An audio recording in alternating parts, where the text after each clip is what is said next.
অনুষ্ঠান শুরুর আগেই যে কথাটি সবাইকে বলতে চাই যে আমাদের এই অনুষ্ঠানের উদ্দেশ্য কিন্তু কাউকে হেয় করা নয়।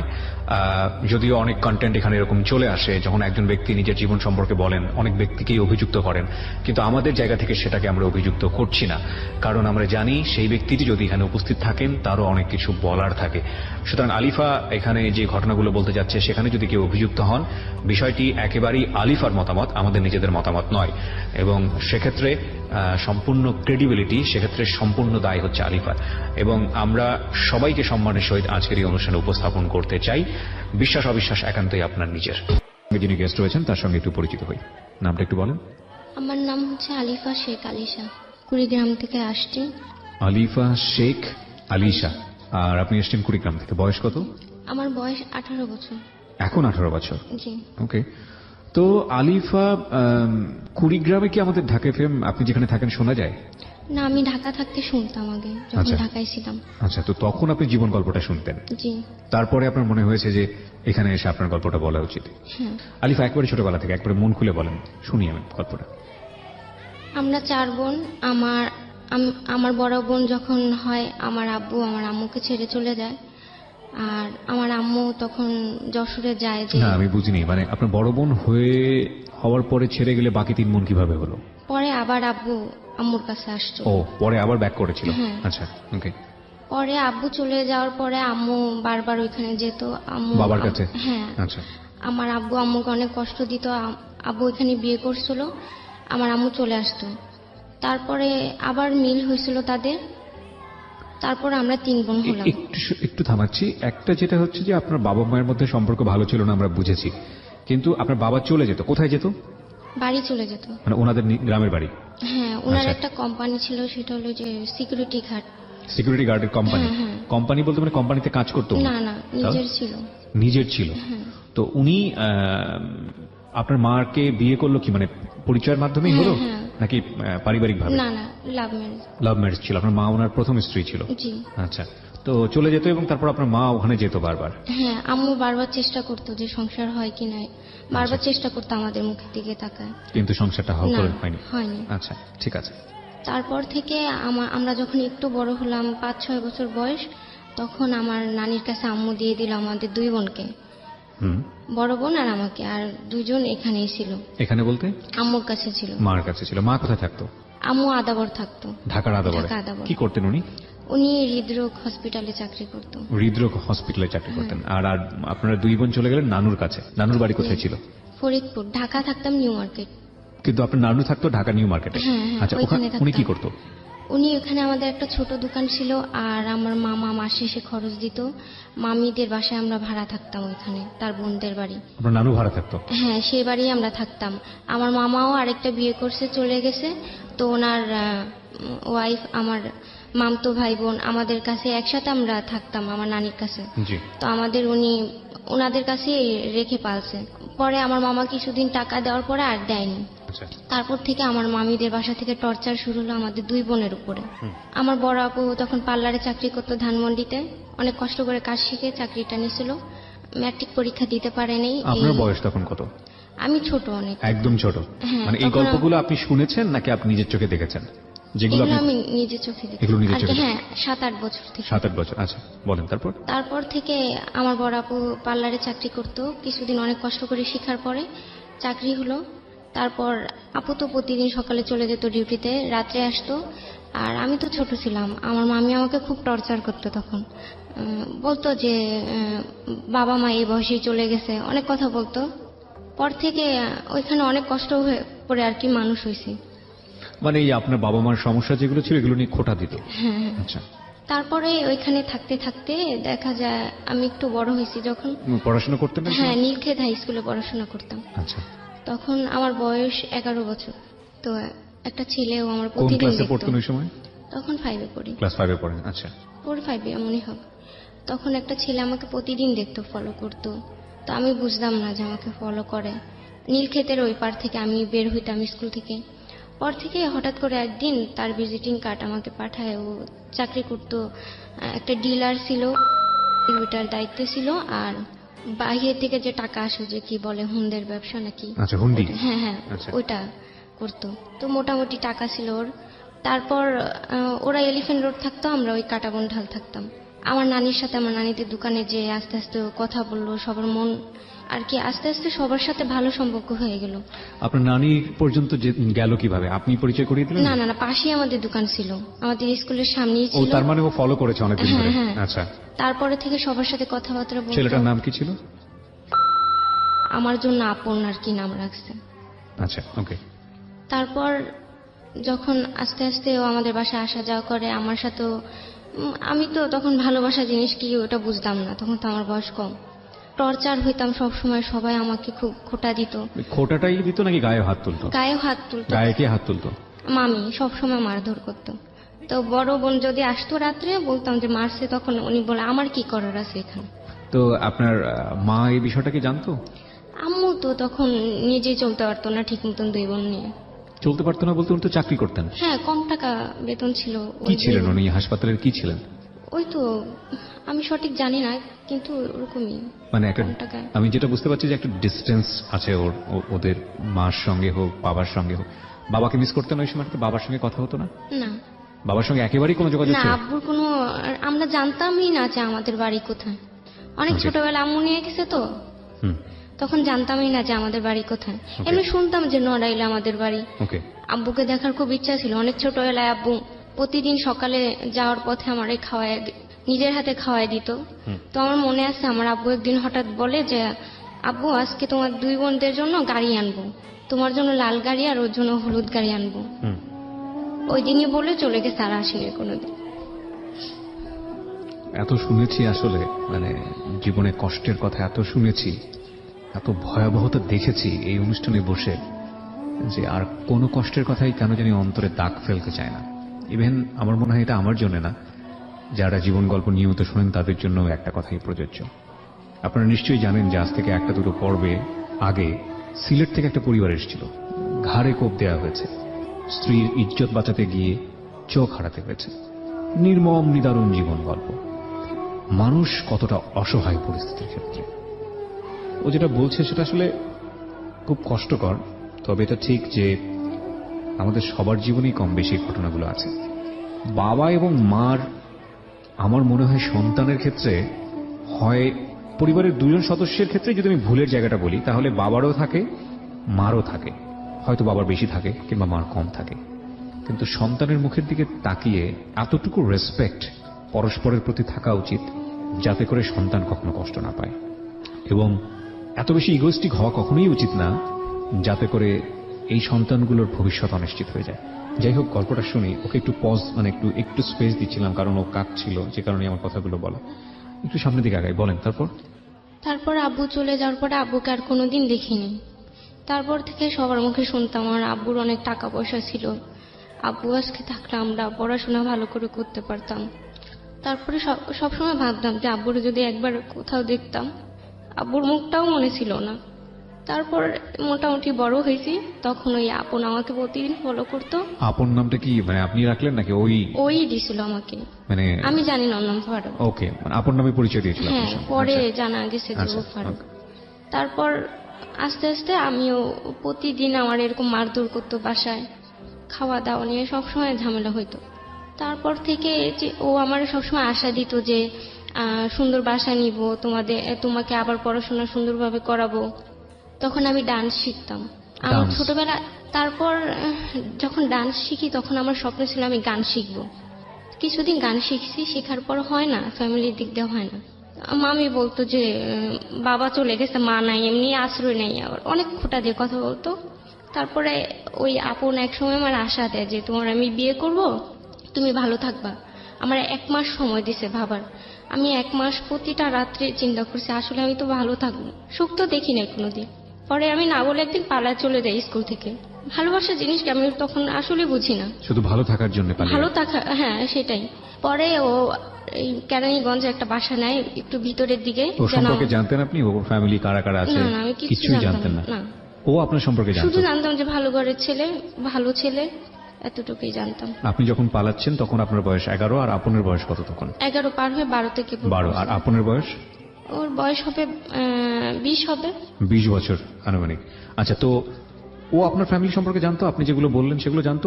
মা বাবা সম্পর্ক? হ্যাঁ, আমি সব বলছিলাম ওরে, সবসময় ওর কাছেই বলতাম আমার কষ্টের ও কথা। ওর কিছু জানতেন না? না, আমি কিছু জানতাম না ওর। ওকে, তারপর? তারপরে চলে যাওয়ার পরে আমাদের রাজশাহী গেলাম, ওইখানে পালায়, ওইখানে বিয়ে হলো। ওর এক বন্ধু ছিল, এখানে যে আমাদের বিয়ে দিছে। তো আমার বয়স তখন কম ছিল, আমার টিকা দেওয়া হয়েছে 18 বছরের। ওই যে যে টিকার কার্ডটা দেয় ওইটা দিয়ে আমার জন্ম নিবন্ধন করবে। টিকার কার্ডটা যেদিন টিকাটা দিছে, আমি টিকাটা দেওয়ার পরে রাস্তায় এসে ফিট হয়ে গেছি, সহ্য হয়নি শরীরে। তারপরে মানে টিকা দেওয়া হয়েছে বলতে? 18 বছরে, তখন আমার 12 বছর বয়স। ওই 12 বছরে আপনাকে 18 বছরের টিকা দিয়েছে, জি।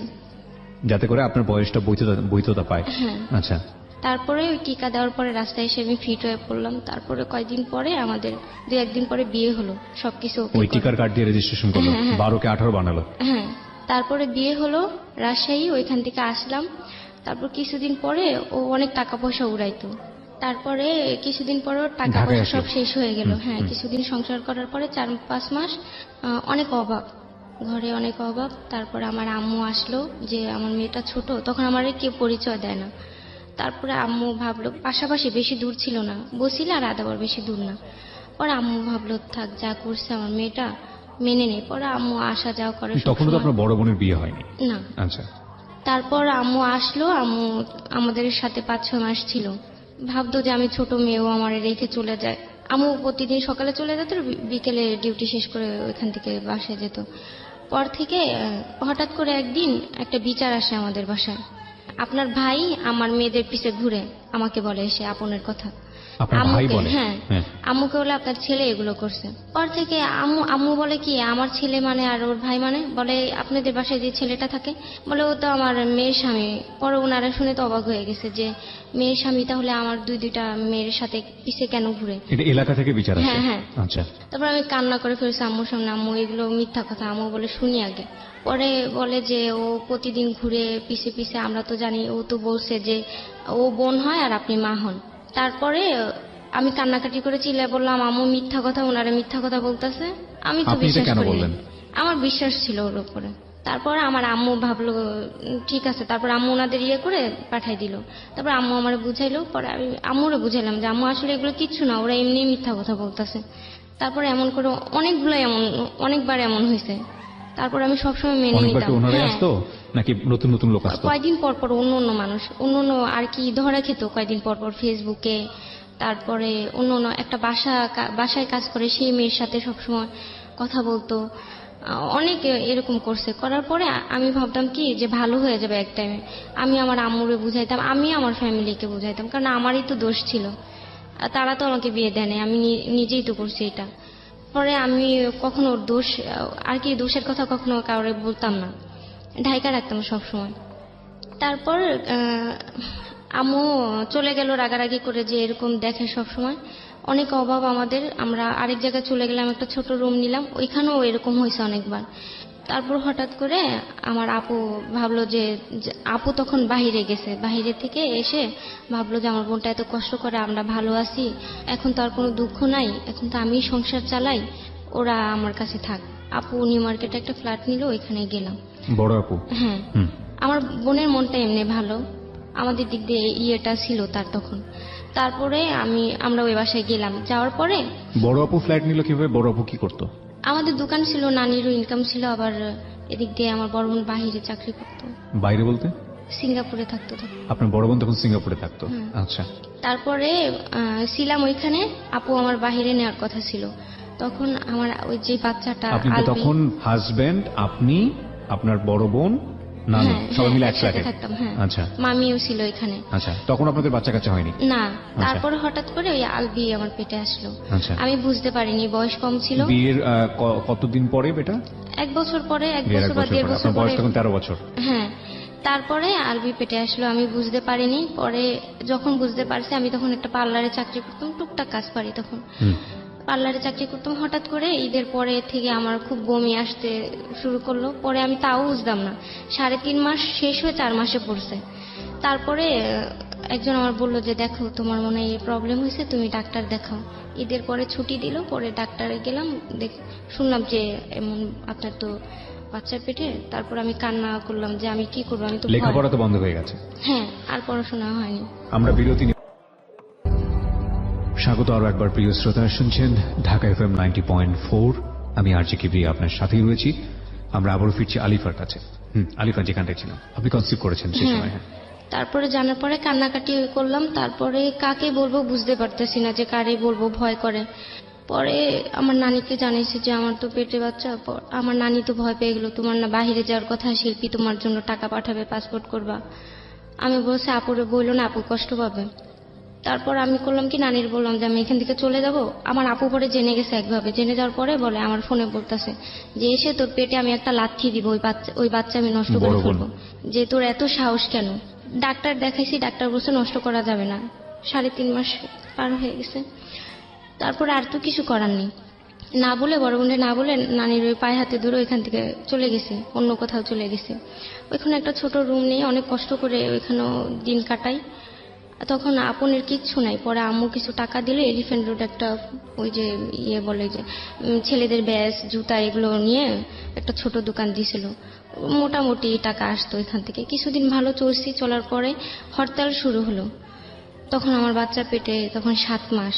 ঘরে ঠিক মতো রান্না বান্না হতো না।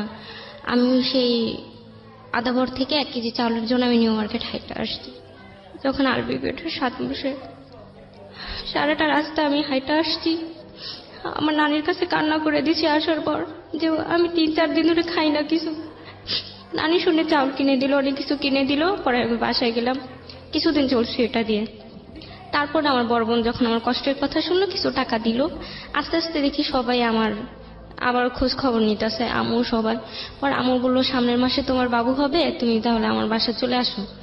ওইখান থেকে আমাদের একটা অর্ডার, একটা খাট ছিল, এটা বিক্রি করে আম্মুর কাছে চলে গেছে। ওইখান থেকে 4,000 টাকা হয়েছিল, হাতে রাখছিলাম যে আমার আপনার আম্মু। হাজবেন্ড সহ? হ্যাঁ, ওইখানে ছিলাম আম্মুর সাথে। ওর তখন কি চাকরি বাকরি কিছু নাই? হরতাল হলো, পরে ও আর দোকান দিতে পারে না, অনেক কষ্ট তখন। আচ্ছা। তারপরে আম্মুই আমাদের কিছুদিন চালাইলো ওইখানে 2-3 মাস। তারপর বাচ্চা হওয়ার পরেও ও আবারও এরকম করলো, এরকম ঘুরায় ফিরা।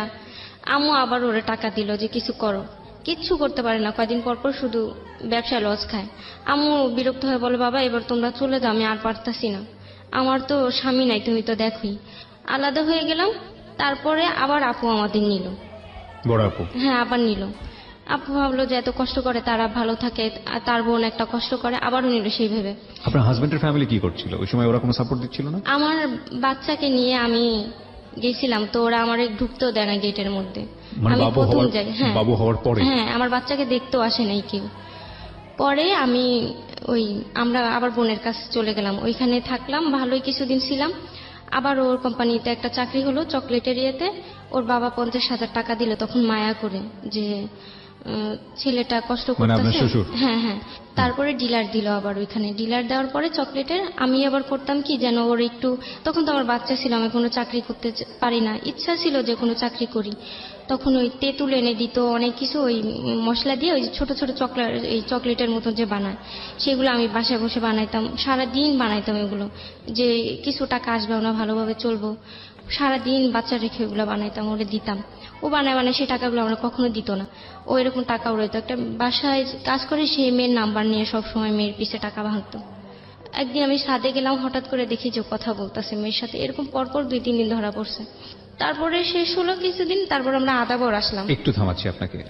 এই যে ধরা পড়লো, ধরা পড়ার পরে কি শেষ হয়ে যেত নাকি এগুলো নিয়ে পারিবারিক কলহ তৈরি হতো, গন্ডগোল হতো, ঝগড়া হতো? ঝগড়া হতো, আমি কারোর শুনতে দিতাম না, জানতে দিতাম না কখনো। আমার অনেক মারধর করতো, আর খুব অনেক ভাবে জানতে মারে। দিতেন না বলতে কি, মানে ঘরের মধ্যে এমন ভাবে চিল্লাচিল্লি না, করতেন না? অনেক মারতো, ধরে আমি রাত্রে মারতো, কাউকে জানতে দিতাম না। কেন জানতে দিতেন না? কারণ ওনারা তো এটা তো জানে যে আমি নিজ ইচ্ছা এটা বিয়ে করছি ওনারা। Right. তার Right. জন্য কখনো বলতে পারতাম না। না হলে আমার বড় আপু একদিন শুনছে, শোনার বলে নিজের পায়ে তো নিজেই কুড়াল মারছে, সেইখানে তো আমাদের কিছু করার নেই। তারপরে চিন্তা করছে আর কি বলবো ওনাদের। ওইখানে নিউ মার্কেটে ভাড়া বেশি ছিল, ওইখান থেকে আপু চলে আসলো আদাবর এলাকায়, যে ওইখানে কম টাকায় থাকা যাবে, একটু সেভ হবে টাকাটা। ওই এলাকাটা আবার খুব বাজে ছিল, অনেক ঘনবসতি এলাকা, ওইখানে নানান জেলার মানুষ থাকে। তারপরে আমরা ওইখানে বাসা নিলাম। ও একটা ছোট কম্পিউটার নিয়ে ওইখানে গান লোড এরকম একটা দোকান দিছে। আচ্ছা। দেওয়ার পরে ওইখানে কয়টা মেয়ে আসতো, মেয়েদের সাথে এমন করতো, আইসক্রিম খাওয়াইতো। তারপরে আমি পপুলার লাইফ ইন্স্যুরেন্সে চাকরি নিলাম। আমার বাচ্চাটারে রেখে রেখে আমি অনেক দূরে দূরে যাওয়া লাগতো, আমার খুব কষ্ট করছি আমি। পপুলারে চাকরি করার পরে কিছুদিন ওইখান থেকে ভালো কিছু টাকা আসতো, আবার বাসায় টুকটাক পার্লারে কাজ করতাম, তেমন একটা ভালো পারি না, তারপরও চুলি স্টেট রিবন্ডিং এটা ভালো হয় আমার হাতে, এগুলো করতাম বাসায়, টুকটাক টাকা ওরে দিতাম, ঘরে বাজার করতাম, যেন সবাই ভাবে যে আমি মিথ্যা কথা বলতাম যে এটা আমার স্বামী দিছে টাকাটা। আচ্ছা আচ্ছা, মানে স্বামী সম্মানের জন্য। হ্যাঁ হ্যাঁ। তারপরে থেকে না ও কিছুদিন পর থেকে না নেশা শুরু করলো। নেশা টের পেলেন কিভাবে আপনি? ও সবসময় চোখ লাল থাকতো, আমি তো বুঝতাম না, সবাই বলতো ওই দোকান বন্ধ করে 2-3টা ছেলে নিয়ে করতো। দোকান বন্ধ করে দোকানের ভিতরে গাঁজা, তারপরে আমার আরেকজন মামা আছে তাকে নিয়ে ওই বাবা খেত এগুলো। তারপর আমি শুনতাম সব সময়, তারপর একদিন ধরা পড়লো। আর এমনি তো চলতে পারি না, ও টাকাগুলো এইভাবে নষ্ট করতো। তারপর থেকে এরকম করে মেয়েদের পিছে ঘুরতো, আমি সব সময় সবার কাছে দোষ ঢাকতাম। হঠাৎ করে একদিন আমার একটা মেয়ে আসছে আমার কাছে, যে আপু আমি চুল স্টার্ট করবো, আপনার বোনকে যেভাবে করে দিছেন ওইভাবে করব, পার্লার ওইভাবে গিয়েছিলাম, হয় না, আপনি করে দেন। পরে আমার বলছে যে আপু আপনাকে 3000 টাকা দিব, আমি অনেক কষ্ট করে টাকাটা ম্যানেজ করছি। পরে আমি করে দিছি ওরে। করে দেওয়ার পরে ও প্রতিদিন আসতো আমাদের বাসায়। প্রতিদিন আসার পরে হঠাৎ করে আমার স্বামী একদিন ওরে রাস্তায় বলে কি, শারমিন আমি তোমাকে পছন্দ করি, আমার অনেক দিন ধরে তোমারে দেখি, আমার খুব ভালো লাগছে তোমার। পরে বলে ভাইয়া আপনার তো বিয়ে হয়েছে, বাচ্চা আছে। বলে তা থাকলে কি হয়েছে, ওরে তো বাসায় উঠায়নি, তোমার তো আমি বাড়ি নিয়ে উঠাবো, আমার ফ্যামিলি খুবই ভালো, আমি এইভাবে থাকলে কি হয়, ওরে আমার ভালো লাগে না, ও ভালো মেয়ে না। অনেক ইয়ে করার পরে ও না আমার সামনে আসতো না, প্রতিদিন ওরে নিয়ে এদিকে যাইতো, সেই শপিং করতে যাইতো, আইসক্রিম খাইতো, অনেকের কাছে আমি শুনতাম। স্কুল থেকে আমি তখন স্কুলে ভর্তি হয়েছি, ভোকেশনালে 9-এ ভর্তি হয়েছি, যে পরীক্ষাটা দিলে যদি কিছু করতে পারি। পরে ওই স্কুলে ওই মেয়েটার সাথে ভর্তি হয়েছিলাম। আমার না স্কুলে যা হঠাৎ করে বন্ধ করে দিল। পরে থেকে আমি চিন্তা করলাম আমার এই স্কুলে যেতে দেয় না কেন। তারপর ভাবলাম যে বাচ্চার জন্যই মনে হয়।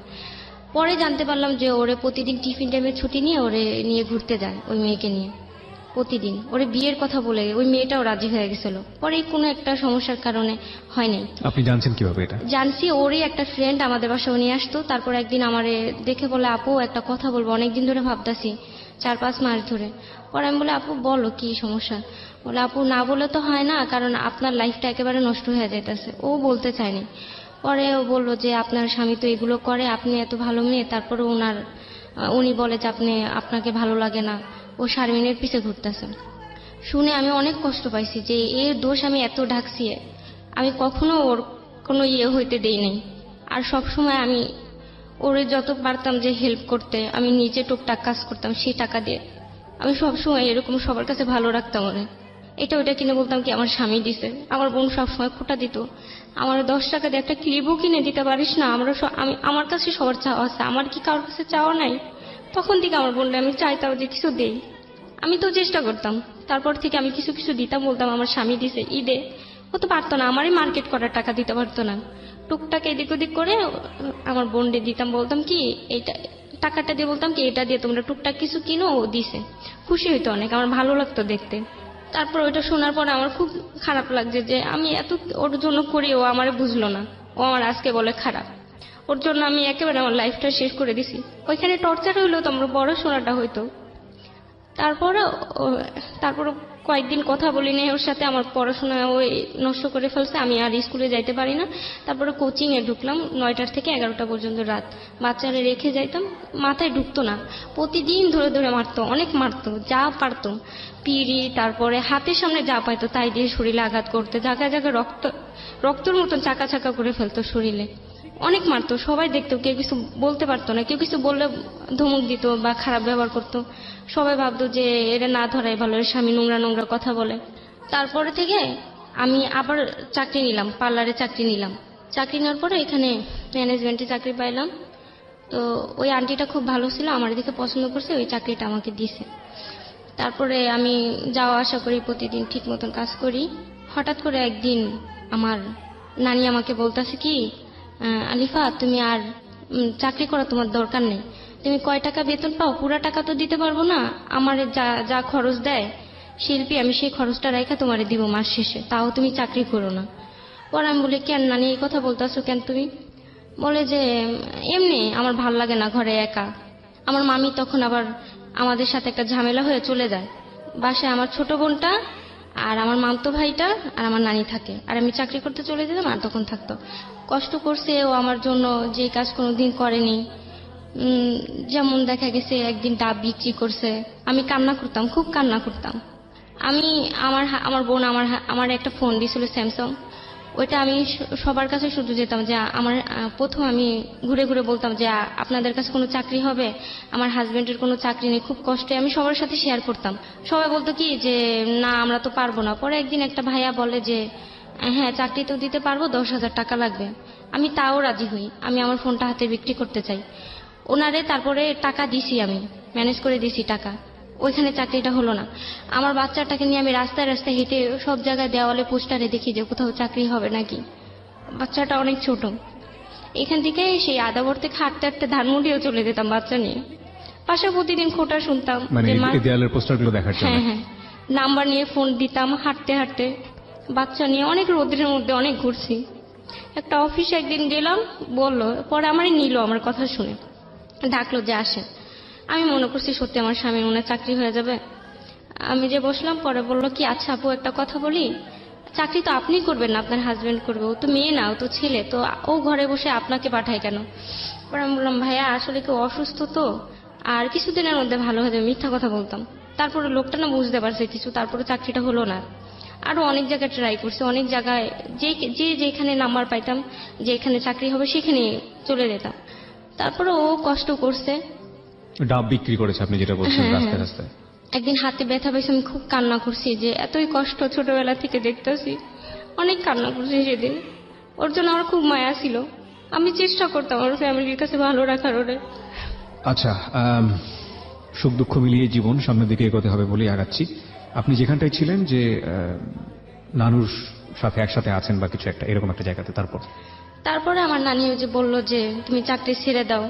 তারপরে আমি ভাবলাম আচ্ছা ঠিক আছে 2 দিন থাকি বাসায়, তারপর আবার ডিউটি করব। নানির মনে হয় শরীর ভালো লাগতেছে না। পরে একদিন হঠাৎ করে আমি দেখি কি আপন আমার পাশে নাই, অনেকক্ষণ অনেক টাইম ধরে। পরে আমি বলি কোথায় গেছে, আমাদের রুমে আবার টয়লেট ছিল না, আমার বোনের পাশের রুমে ছিল। পরে গেলাম টয়লেটে, যে দেখি নাই। আমার ছোট বোনটা একা রুমে ঘুমাইতেছে, 8 বছর বয়স, ক্লাস 2-তে পড়ে। তারপরে ও শুয়েছিল, আমি যে দেখি, আমি ওখানে দেখার পরে আমি দাঁড়ায় আছি। ও আমার এত মারতো, আমি ভয়ে ওইখানে একটুও ভয় হয়নি সেদিন যে ও আমার মারবে বা কিছু বলবে। আমি দাঁড়ায় আছি ওর সামনে, ও আমার দেখে ভয় পালায় গেল এখান থেকে। পর থেকে আমি ওর সাথে অনেকদিন কথা বলিনি, ওরে ভাতটাও বেড়ে দিই না আমি। আমার খুব ঘৃণা হয়ে গেল। বোন ঘুমন্ত অবস্থাতেই ছিল? হ্যাঁ। আমরা কি বলতে চেয়েছি আপনারা বুঝে গেছেন, the ugliest truth of human life. বলেন তারপর ওর সাথে তো অনেকদিন কথা বলি নাই। তারপর আমার নানির একদিন বলতেছি কি নানি আমি তোমার একটা কথা বলবো, অনেকদিন ধরে ভাবতাছি আমি আর চাকরি করব না। পরে আমি বললাম নানি বাসে কি কোনো সমস্যা হয়েছিল? পরে নানি কান্না করে বলে কি তোমার আমি তো বলতে চাই না, তোমার সংসারটা নষ্ট হবে, একটা ব্যবস্থা করো কোথাও রাখার জন্য। তোমার মা তো বাহিরে, এখন ওরে তো দেখার মতন কেউ নেই, আমি বয়স্ক মানুষ। পরে বললো যে আমি একদিন নিচে গেছিলাম তোমার বাচ্চাকে নিয়ে, ওইখানে বসেছিলাম, মহিলাদের সাথে বসে বসে কথা বলতেছিলাম, ওরে পাঠাইছি যে আলবি পোশাক করে দিছে, একটা প্যান্ট নিয়ে আসো। ও দৌড়ে যায় প্যান্ট আনতে যায়, তখন আপন বসেছিল রুমে, মোবাইলে কি দেখতেছিল। পরে ও যার পরে বলে ভাইয়া আমার আলবির একটা প্যান্ট দেন টয়লেট থেকে। বলে আয় সামনে আয়। পরে ওরে সামনে নিয়ে ওরে খারাপ খারাপ কথা বলছে, ওরে জোর করে ধরে রাখছে। ও এখানে কান্নাকাটি করতেছে, নানি তো নিচে শুনতেছে না। অনেক জোর করে অনেক করে দৌড়ে পালে আসছে, আয়সা নানির কান্না করে সব বলে দিছে। নানির ও যখন হাঁপাইতেছে নানি বুঝে গেছে যে বাসায় কিছু একটা হয়েছে। পরে ওরে সাইডে নিয়ে জিজ্ঞেস করছে, পরে ও বলছে নানিও ভয় আর বাসায় যায় না। পরে আমার কান্না করে বলতেছে যে আমি ওরে এত ভালো জানছি, তোমাদের একটা ভাই নাই। আমি একটা মাছ রান্না করলে ওরে মাথাটা দেওয়ার চেষ্টা করছি, একটা মুরগি রান্না করলে রানটা দিয়ে, আমি সবার থেকে ওরে ভালো জানছি, ওরে এত আদর করি। আর ও আজকে এই কাজটা করলো, তোমার মা নাই বাবা নাই, ও গার্জিয়ান, এখন ঘরের বর্তমান ছেলে মানুষ, আমার ঘরে তো আর কোনো ছেলে নাই বড়। পরে নানি বলে কান্না করে দিয়েছে। পরে আমি তো আর চাকরি করলাম না। নানি বলল যে তোমার এই ছেলের সাথে সংসার হবে না, এই ছেলে তোমার আরো কষ্ট দিবে জীবনে। পরে 1 সপ্তাহ পরে নানি মারা গেল। আমার নানি মারা গেল। যেদিন মারা গেছে আমার নানি আমার কোলে মাথা রেখে মারা গেছে, সুস্থ ছিল। আমার খুব ভালো জানতো। আপনার বোন তখন সিঙ্গাপুরে? না, তখন বাংলাদেশে। দেশে কি করছে তখন? তখন একটা দোকান আমরা খুঁজি, তখন ওই দিনই আমার নানি মারা যায়, আমরা ঘরে পাড়া দিছে, আর তখনই আচ্ছা আচ্ছা। নানির আমি কোলে মাথায় এখানে মাথাটা উনি কি রাখলাম। অসুস্থ ছিল নাকি হঠাৎ করেই? হঠাৎ করে ওই ঘটনার কিছুদিন পরেই নানি মারা যায়। ভিতরে ভিতরে খুব কষ্ট ছিল ওনার। আমার কথা চিন্তা করতে যে আমার জীবনটা শেষ, বোনটাও জীবনটা শেষ, বিয়ে হয়নি, মামতো ভাই বোন দুইটা। বড় বোনের বয়স কত? হবে 22 বছর পর। 22 বছর। 22 বছর নিয়ে এত টেন্স হওয়ার কারণ নেই। বিয়ে উপযুক্ত বয়স, তার মানে এই না যে জীবন শেষ হয়ে গেছে। আমরা নানির যে মারা গেলেন, তারপর কি হলো? তারপর নানি মারা গেল, তারপরে আমরা যে মামতো ভাই বোন বাই ছিলাম দ্য ওয়ে, একসাথে। তার আগে আমার একটা প্রশ্ন আপনার কাছে আছে, যেটা আপনি নিজের চোখে দেখলেন এবং যে ঘটনা আপনার নানি আপনাকে বলল আপনার হাজবেন্ড সম্পর্কে, এটা নিয়ে কি আপনাদের মধ্যে কথোপকথন বা আপনি তাকে চার্জ করা বা কেন সেটা করছে এরকম কোনো কথোপকথন কি হয়েছিল? বললেই মারধর করতো। আপনি বলেছিলেন কিনা সেটা জানতে চাই। হ্যাঁ, হ্যাঁ। কিভাবে বললেন? আমি বলছিলাম যে আপনি কি মানুষ না অমানুষ, যে এই প্রশ্নের উত্তর আর যারা এই অনুষ্ঠানটি ইউটিউবে দেখতে চান বা শুনতে চান, আলিফাকে দেখতে চান, চলে আসতে পারেন আমাদের ইউটিউব চ্যানেলটিতে। আমাদের ইউটিউবের ঠিকানা www.youtube.com/dfm904। আমি আবারও বলছি, youtube.com/dfm904। প্লিজ সাবস্ক্রাইব করতে ভুলবেন না চ্যানেলটি। আলিফা, আমরা যেখান থেকে ছিলাম, আপনি তাকে জিজ্ঞেস করেছিলেন তুমি কি মানুষ, এরকম একটা প্রশ্ন। সে কি করেছিল এরপরে আপনার এই বোনের ঘটনাকে কেন্দ্র ও করে? বলে যে ও ধরেই তখনই মারা শুরু করছে, কোনো কথা নেই ওর মুখে। ও কখনো এইসব ঘটনা যে একের পর এক ওর নামে রিপোর্ট আসতো, এগুলোর জন্য কখনো আপনাকে সরি বলতো না? না, কখনো না, কোনোদিন বলেনি? কোনোদিন না। মানে নিজে থেকে কখনো অনুতপ্ত হতো না না কখনো? না না, ও জানতো আমি এটা কোনো দোষের কাজই করিনি। ও বলতো, ও মনে করতো এটা কোনো দোষের কাজ না, না? এটা কোনো দোষের কাজই না। তাহলে এটা ভয়াবহ অন্যায়। যদি একটা মানুষ এই কাজটা করার পরে বুঝতে পারে যে সে যে কাজটি করছে সেটা ভয়াবহতম বাজে কাজ এবং অনুতপ্ত হচ্ছে, কিন্তু সেখান থেকে সে ফিরতে পারছে না, সেটার জন্য তাকে কিওর করাটা জরুরি, সেটার জন্য ডাক্তারের কাছে যাওয়াটা জরুরি। কিন্তু যদি একটা মানুষ একের পর এক ভুল করে যাচ্ছে এবং বুঝতে পারছে না যে আসলে এটা ভুল কিনা, এবং সেটার জন্য সে জাহির করতে চাইছে কোনো না কোনো ভাবেই হোক না কেন যে এটা ভুল না, তাহলে এটা কিন্তু ঠিক হলো না আমার মনে হয়। হ্যাঁ, বলেন তারপর। তারপরে তো এরকম কয়দিন পর পর আমার শুধু, আমি ওই বোনের সাথে যদি একসাথে খাবার খেত তখন আমার খুব খারাপ লাগতো। আর ওর সামনে ও গেলেই আমার খারাপ লাগতো, ভিতরে কেমন যেন একটা অশান্তি অশান্তি সবসময়। আপনার বোনও তো ইজি হতে পারতো না এরপরে ওর সাথে? না না না, ওর মুখের দিকে আমি তাকাইতে পারতাম না, আমার খুব খারাপ লাগতো তখন যে আমার মা আমার কাছে রেখে গেছে। আম্মু যদি আসার পরে এগুলো শুনে, আমার নানি মারা যাওয়ার কিছুদিন আগে এই ঘটনাটা হয়েছে, অনেক কষ্ট পাইছে নানি। তারপরে যে মেয়েটা ওই যে আমার এই ঘটনা বলছিল যে আপনার হাজবেন্ড তো এরকম এরকম, ওরও কয়দিন পরে অফার দিছে যে আমি তোমার বিয়ে করবো, আরো নোংরা নোংরা SMS করতে ওর ফোনে। আপনি এগুলো নিয়ে রাগারাগি করতেন না, চিল্লাচিল্লি করতেন না? রাগারাগি যখন কেউ থাকতো না, সব সময় তো পারতাম না, চেষ্টা করতাম যেন ওরা বুঝের মাধ্যমে যদি কিছু হয়। আপনার সঙ্গে ওর যে বৈবাহিক যে সম্পর্কটা, সেটা কি ঠিক ছিল নাকি সেটা অস্বাভাবিক ছিল? ওইটাও এরকম সবসময় মারধর করতো, অশান্তি, আমার উপর কোনো ইয়েই ছিল না, আগ্রহী ছিল না? না, সবার শুধু বুঝাইতো যে ভালো। আপনার প্রতি কোনো কমপ্লেইন ছিল তার? থাকে না যে আপনার আচরণ বা আপনার সেটা প্রতি, পরের থেকে হয়েছে, মানে যখন থেকে এমন ভালো কি লাগে হলো? না। খুব স্বাভাবিকভাবেই তো তারও নিশ্চয়ই কিছু দাবি দেওয়া ছিল, থাকা উচিত একটা স্ত্রীর প্রতি। হ্যাঁ। সেগুলো নিয়ে সে কি কোনো কমপ্লেইন করতো যে লাইক হ্যাঁ, আপনার সেটা- আচরণ ভালো লাগছে না, আপনার সাজগোজ ভালো লাগছে না, সেটা কিছুদিন পর থেকে করা শুরু করেছিল? তো হ্যাঁ, আপনি ওইটা সেই শুধু জিনিসগুলো, বাধা, আমি শুধু বাধা হয়ে দাঁড়াইতাম, ও যে কোনো কিছু করে ধরা পড়ে আমার না সেটা তো কাছে। অন্য জিনিস, কিন্তু এই আপনার কি কখনো মনে হয়েছে কিনা যে আপনার কোনো দুর্বলতার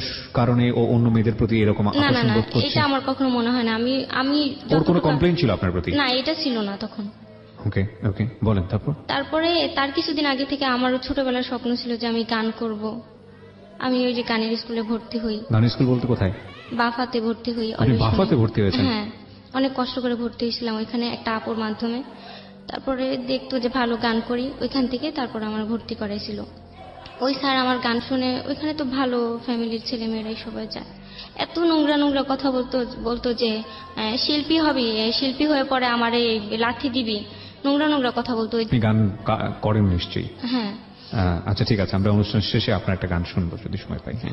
তারপরে ওইখানে প্রতিদিন আমি যে বাসায় আমরা ছিলাম এরকম মারধর করতো। তারপরে আমার মুখে সারাদিন গান থাকতো, ও না থাকলেই না গান গাইতাম, ও ঘরে ঢুকলে না আমার খুব খারাপ লাগতো, যে আমার মনে হয় কি গলা চেপে ধরছে আমার সবকিছু তো দোষ। আমি মনে হয় কি তরকারিটা নাড়া দিতে গেলে আমার ভয় করে, তারপরেও আমি ওই যে বাসায় থাকতাম ওই বাসায় আমরা 4 তলায় থাকতাম, 5 তলায় তখন সেজান ভাইয়া থাকে। তখন চিনতাম না ওনাকে। 5 তলায় আপনি ওনার নাম জানলেন কিভাবে? আমি না, তখন আমাদের কোনো কথা হয়নি। আচ্ছা, তো আমি ওই রান্নাঘর থেকে আপনারা 4 তলায় থাকতেন, 5 তলায় এক ভদ্রলোক থাকতো, পরবর্তীতে নাম জেনেছেন তার নাম হচ্ছে সেজান। হ্যাঁ, ওটা পরে জানছি, তখন চিনি না। তখন আমি পরিচয়টা কিভাবে হয় সেটা একটু জানি। হ্যাঁ, ওটা পরে আর কি। আচ্ছা, ওকে। তারপরে আমি রান্না করতাম, গান করতাম, সবসময় না আমার গান ওনারা শুনতো এখান থেকে, জানতো না যে কে গায় গান। আচ্ছা। আর আমিও জানতাম না কেউ আমার গান শুনে, বোঝা যাইতো না যে কেউ আমার গান কোথা থেকে শুনবে। আমিও খুব মন খুলে গান করতাম। গানের কথা যেহেতু বারবার হচ্ছে, প্রিয় শ্রোতা, একটা কথা আপনাদেরকে বলি, আমার একটা নতুন অনুষ্ঠান শুরু হয়েছে রেডিও আম্বার 102.4 FM-এ। এটা ঢাকা FM এর সিস্টার কনসার্ন। ঢাকা FM এবং রেডিও আম্বার একই গ্রুপের। 102.4 শনিবার, প্রতি শনিবার রাত 10টায় এই অনুষ্ঠানটি প্রচার করা হয় এবং সেখানে অফ ট্র্যাক সিঙ্গার যারা আছেন, যারা সেই অর্থে পপুলার না, জায়গা পান না, ফ্লোর পান না গাওয়ার বড় স্টেজে, তাদেরকে নিয়ে আমরা কাজ করছি। যদি আজকে যে বলছে আমাদের আলিফার গান যদি প্রচারযোগ্য হয়, আলিফাকে আপনারা খুব শীঘ্রই শুনতে পাবেন মাইক্রোফোন টেস্টিং 1024-এ। হ্যাঁ, বলেন। তারপরে একদিন হঠাৎ করে শুনলাম যে আমার গানই কেউ গায়। আমি মনে করলাম যে পাশে যে একটা বিল্ডিং এর কাজ হইতাছে, মনে করছে ওইখানে কোনো মিস্ত্রি। পরে না আমি আর গানটা গাই না কখনো, আস্তে আস্তে গুনগুন করে গাইতাম। মানে আপনার গান শুনে তার মনের মধ্যে বসে গেছে, সে গাচ্ছে, সেটা উপর থেকেই গাইতো। আমি তো জানতাম না যে উপর থেকে, আমি মনে করতাম যে আশেপাশে কোনো মিস্ত্রি কাজ হইতাছে, পরে থেকে গান আর গাই না। হঠাৎ করে একদিন ওই গানটাই গাইতেছিল, তো আমার হাজবেন্ড শুনছে, শুনে অনেক মারছে। আমার তো প্রতিদিন মারতো, যে বাসায় যেতাম আমাদের মারামারির জন্য আমাদের বাড়িওয়ালা বলতো যে আপনার বাসা ছেড়ে হবে। হ্যাঁ, এরকম কটা বাসা ছেড়েছেন? অনেকগুলো বাসায়। আর বিচার আচার কয়দিন পর পরে, 2 দিন 3 দিন পর পরেই হইতো। এক্সট্রিম। অনেক মারতো, অনেক ধৈর্যের বাইরে চলে গেছে একেবারে। তারপরে থেকে ওরকম করে আমি গান আসা যাওয়া করি। আমি যেই স্যারের কাছে শিখতাম অনেক ফ্রি শিখতাম, 18 বছর হয়নি তখন আমি ওখানে শিখতাম। তো ওই স্যার নিয়ে আমার সন্দেহ করতো, বলতো যে নোংরা নোংরা অনেক কথা বলতো, যে ফ্রি শিখায়, এখানে কোনো কারণ আছে, অনেক খারাপ খারাপ কথা বলতো, যেগুলো আমি বলতে পারতাছি না। বুঝতে পেরেছি। হ্যাঁ, আমার খুব টর্চার করতো। আমার ভিতরে কোনো দিন খারাপ চিন্তা আসেনি।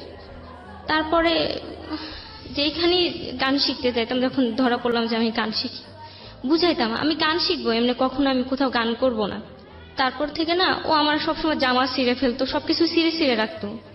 ভালো একটা জামা যেন না পড়তে পারি, আমি খুব কষ্ট করে জামা কাপড় বানাইতাম। ও না দিল আমার জামা কাপড় ছিঁড়তো, আর খুব টর্চার করতো। ওর সাথে রিক্সা উঠলে চুল ধরে টান দিত মানুষের সামনে। আমার মাঝে মধ্যে মনে হইতো কি যে ও পাগল হয়ে গেছে। একদিন এত মারছে, আমি সেদিন বলছি যে আমার রক্তের সাথে গান মিশে গেছে, আমি চাইলেও গানটা ছাড়তে পারতাছি না। আমি সত্যি বলতেছি, আমি কোনোদিন গান নিয়ে বেশি দূরে যাব না। পরে ও বলতো যে এরকম নোংরা কথা নিয়ে এসে ওদের নিয়ে কথা বলতো। পরে না একটা চ্যানেল খুললো আমার পিক স্যার, ওইটার মধ্যে তারপরে আমি রান্না বান্না করতেছি সেই ভিডিও আর কি, সবসময় আমার ভিডিও ছাড়ে ইউটিউবে। হ্যাঁ, সবসময়। পরে একদিন ধরা খেলো আমার হাতে। পরে আমার খারাপ লাগলো যে আমি ঘরের মধ্যে কিভাবে কাজ করতেছি, মানুষ কেন দেখবে, এগুলা দেখার কি আছে এখানে। যদি এটা হইতো যে আমি গান করতেছি, সেটা শুনতেছি, সেটা একটা অন্য বিষয় ছিল। আবার ওই যে আমার বোনের সাথে যে ঘটনা হয়েছে, এটা আমার বড় বোনকে তখন বলিনি, যে শুনলে আমাদের বের করে দিবে বা পরে একটা সমস্যা হবে, ওরে নিয়ে কোনোদিন ওদের সামনে দাঁড়াইতে পারবো না, এই চিন্তা করে আর বলিনি কখনো। পরে থেকে আম্মু আমরা 4 বোন, 4 বোনের মধ্যে আমার 4 মেয়ের মধ্যে আমার আম্মু আমার খুব বিশ্বাস করছিল, ভাবতো যে আমার আম্মুর যে টাকা পয়সাগুলো আমার কাছে দিবে আমি ভাঙবো না কখনো, তার কষ্ট আমি বুঝি। আম্মু সব সময় বলে আম্মুর জন্য খুব আর কি খুব মায়া আমার। আম্মুর কাছে না থাকলেও একটা টান আছে, আর আমার বোনের নাই, সেটা বড় বোনের। কোনোদিন মা বললে ঠিক মতন ডাক দেয় না সে। পরে আমার আপু অনেক খোঁটা দিত তার, আম্মু অনেক কষ্ট পাইতো যে আমি মা ভুল করছি, তোমরা আমার বুঝাবা, এরকম খুব খোঁটা দিয়ে কষ্ট দিয়ে কথা বলতো। পরে আম্মু বলে কি মা, আমি যে তোমার কাছে টাকাগুলো পাঠাবো, তুমি অ্যাকাউন্ট খুলে আমার টাকাগুলো রাখবা, তোমার তো কিছু নাই, তোমার ভবিষ্যৎ এসে করবো, তুমি আমি এক জায়গায় থাকবো, তোমার স্বামীটা এমন। আম্মু যাওয়ার 1 সপ্তাহ আগে আপন আমার খুব মারছে, খুবই ধরে মারছে। আমার আম্মুর ধাক্কা দিয়ে মাথা ফুলায় ফেলছিল। আম্মু খুব কষ্ট নিয়ে গেছে বাহিরে। পরে আম্মু তো জানে যে আমার সংসার হবে না এই ঘরে, যেভাবে মারধর করে, কথায় কথায় দোষ ধরে আমার। তারপর আম্মু বুঝে গেছে যে ওর মনে আর আমি নাই। পরে থেকে আম্মু প্রতি মাসে আমার 25,000 22,000 এরকম করে পাঠাইতো। আমি ওই টাকাগুলো রেখে রেখে আর কি চিন্তা করছি যে অ্যাকাউন্ট করতে যাব, একবার যাই ব্যাংকে, কেমন যেন লাগে। আমি তো কখন ওই আর কি টাকা পয়সায় একটু লাগতো, যে এতগুলা টাকা আমার হাতে, সবসময় একটা লাগতো। পরে আমার বড় আপু এক সময় জেনে যে আমার কাছে টাকা রাখে। পরে আমি আপুর বলছি কি হ্যাঁ স্বীকার করছি যে আমার কাছে টাকা রাখে। পরে বলে যে আমি তো দোকান দিতেছি, তাহলে টাকাগুলো আমার প্রতি মাসে দিবি, আর সংসারেও তো আমি টুকটাক ভালোই খরচ করি, তাহলে ভালো চলে যাবে, ব্যাংকে পড়ে থাকবে কেন টাকা, অ্যাকাউন্ট করার কি দরকার আছে। পরে আমি ভাবলাম তাও তো এটাও তো ভালো কথা, তাহলে তো আমার বোনটা একটু ব্যবসাটা ভালো আপনার করতে মা পারে। তখন হ্যাঁ, কোন দেশে? সৌদিতে। সৌদিতে, মানে কাজ করে টাকা পাঠাতো প্রতি মাসে, কোনো মাসে 25, কোনো মাসে 30,000 এরকম হ্যাঁ করে হ্যাঁ টাকা এরকম পাঠাতো। করে পাঠাইতো।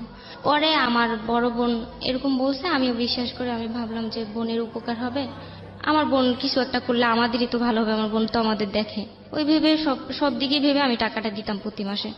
আমার বলছিল যে আম্মু আসার কিছুদিন পরে আমার টাকাটা দিয়ে দিবে। তারপরে হলো কি, আপন আমার এরকম রেগুলার মারতো, আমার বড় বোনের কাছে বিচার দিতাম, কোনো বিচারই করতো না, শুধু বলতো কি একসাথে আবার ফ্ল্যাট নিয়ে থাকতাম আমরা, আমারও টাকা দিতাম, আপুও টাকা দিত। ওরা বলতো কি এই মাসের টাকাটা নিয়ে নেই, নাহলে ওরা কিছু বলতে গেলে এই মাসের টাকাটা দিবে না, ঘর ভাড়া দিবে না বলে। চিন্তা করতাম যে সামনের মাসে মনে হয় আমার বিচারটা হবে, এই কয়দিন মার খেলেও সমস্যা নেই, সবসময় আশা নিয়ে থাকতাম বোনদের। তার মধ্যে আমার একটা বোন আছে, ওরও বিয়ে হয়েছে কষ্টে পড়ে, আমার মতন অবস্থায় পড়ে, এও আমার জীবনটা নিয়ে অনেক ঝামেলা করছে।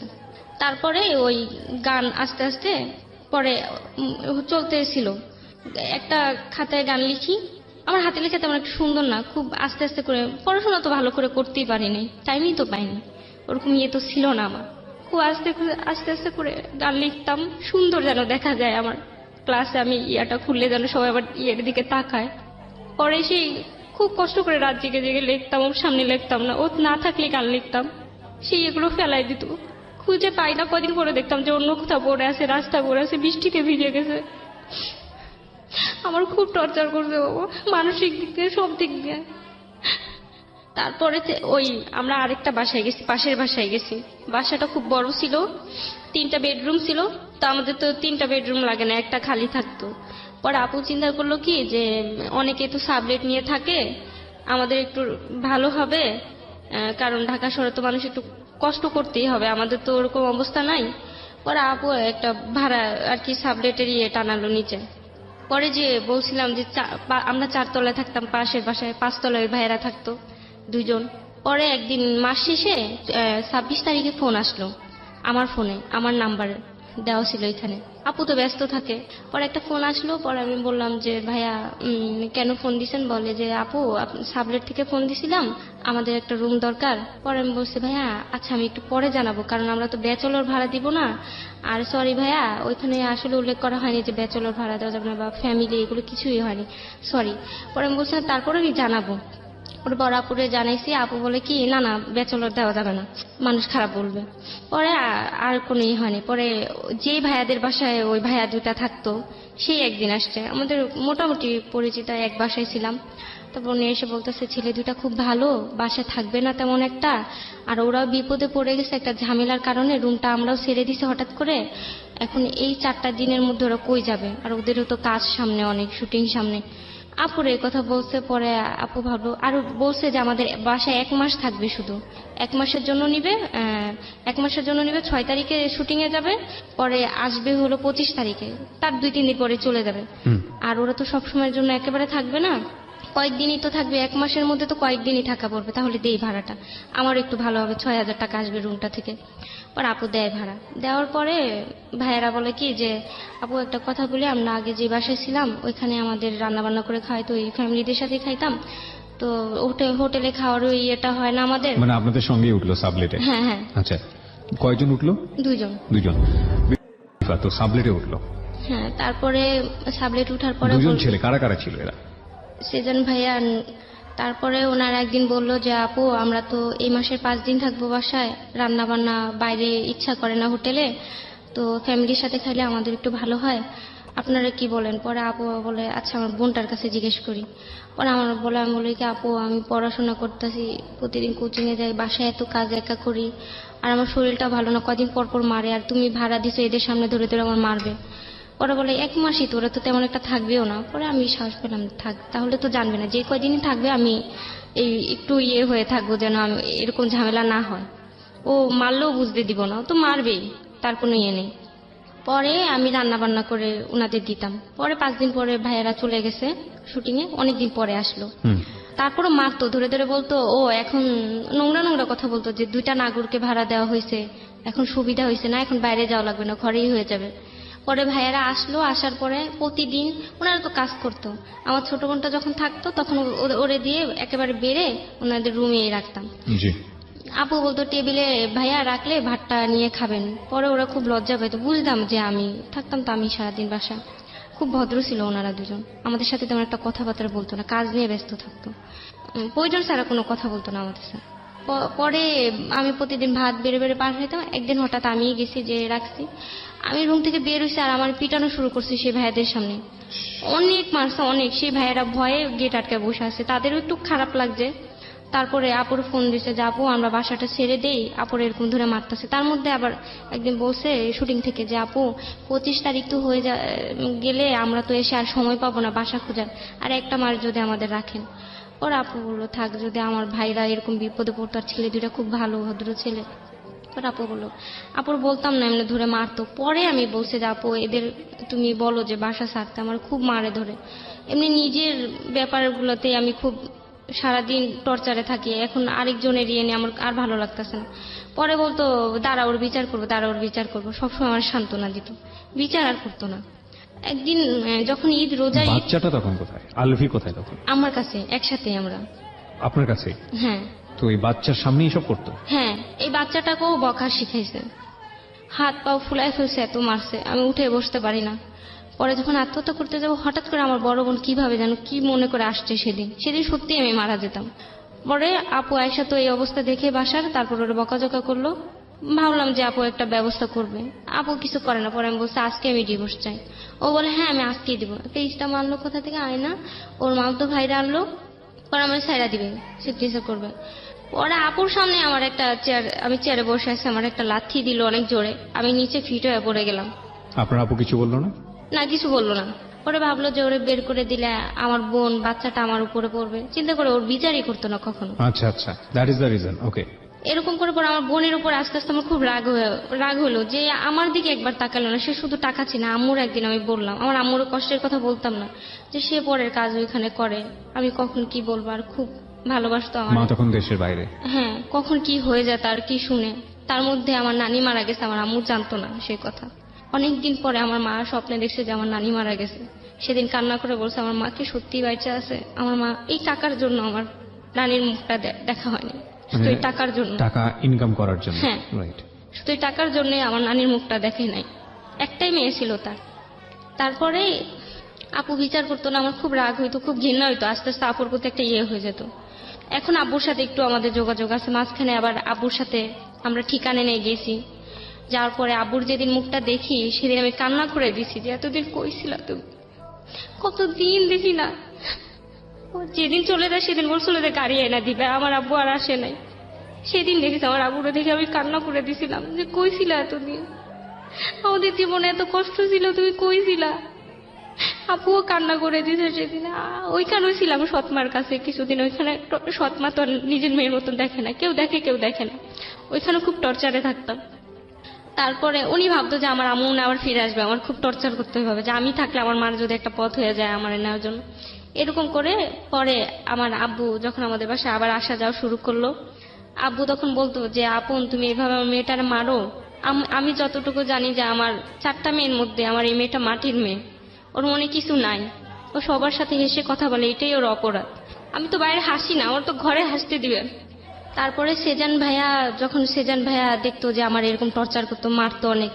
পর ভাইয়া একদিন বলে কি আপু এত মার খান। তার মধ্যে আবার হয়েছে কি, ও যে চ্যানেল খুলছিল ইউটিউব, তারপরে ও আমার খুব নোংরা নোংরা ভিডিও করে রাত্রে। আমি বুঝতাম না, অনেক আগে থেকে এই ভিডিওগুলো করতো। নোংরা নোংরা ভিডিওগুলো করতো, আপনি বুঝতেন না মানে? রাত্রে আমি ঘুমায় থাকতাম তখন এইগুলো এই করতো। ঘুমন্ত অবস্থায় ভিডিওগুলো করতো? হ্যাঁ, ভিডিও করতো। আমি তো খুব বিশ্বাস করতাম, কোনো স্বামীর উপর তো কোনো ওয়াইফের এরকম চিন্তাই আসবে না। কথা না। হ্যাঁ, আমি তো ওইভাবে ওর কোনোদিন নিইনি। ও আমার অনেক আগে থেকে এই ভিডিওগুলো করতো, যখন আমরা অন্য বাসায় ছিলাম, যখন সেজান ভাইরা আসে নাই তখন থেকে ভিডিও করতো। ও ভাবতো কি যদি আমি গান গেয়ে কোনো ভালো একটা ইয়েতে যাই তাহলে তখন এইগুলো ছেড়ে দিবে। ও এইগুলো বলতো, খুব নোংরা নোংরা কথা বলতো।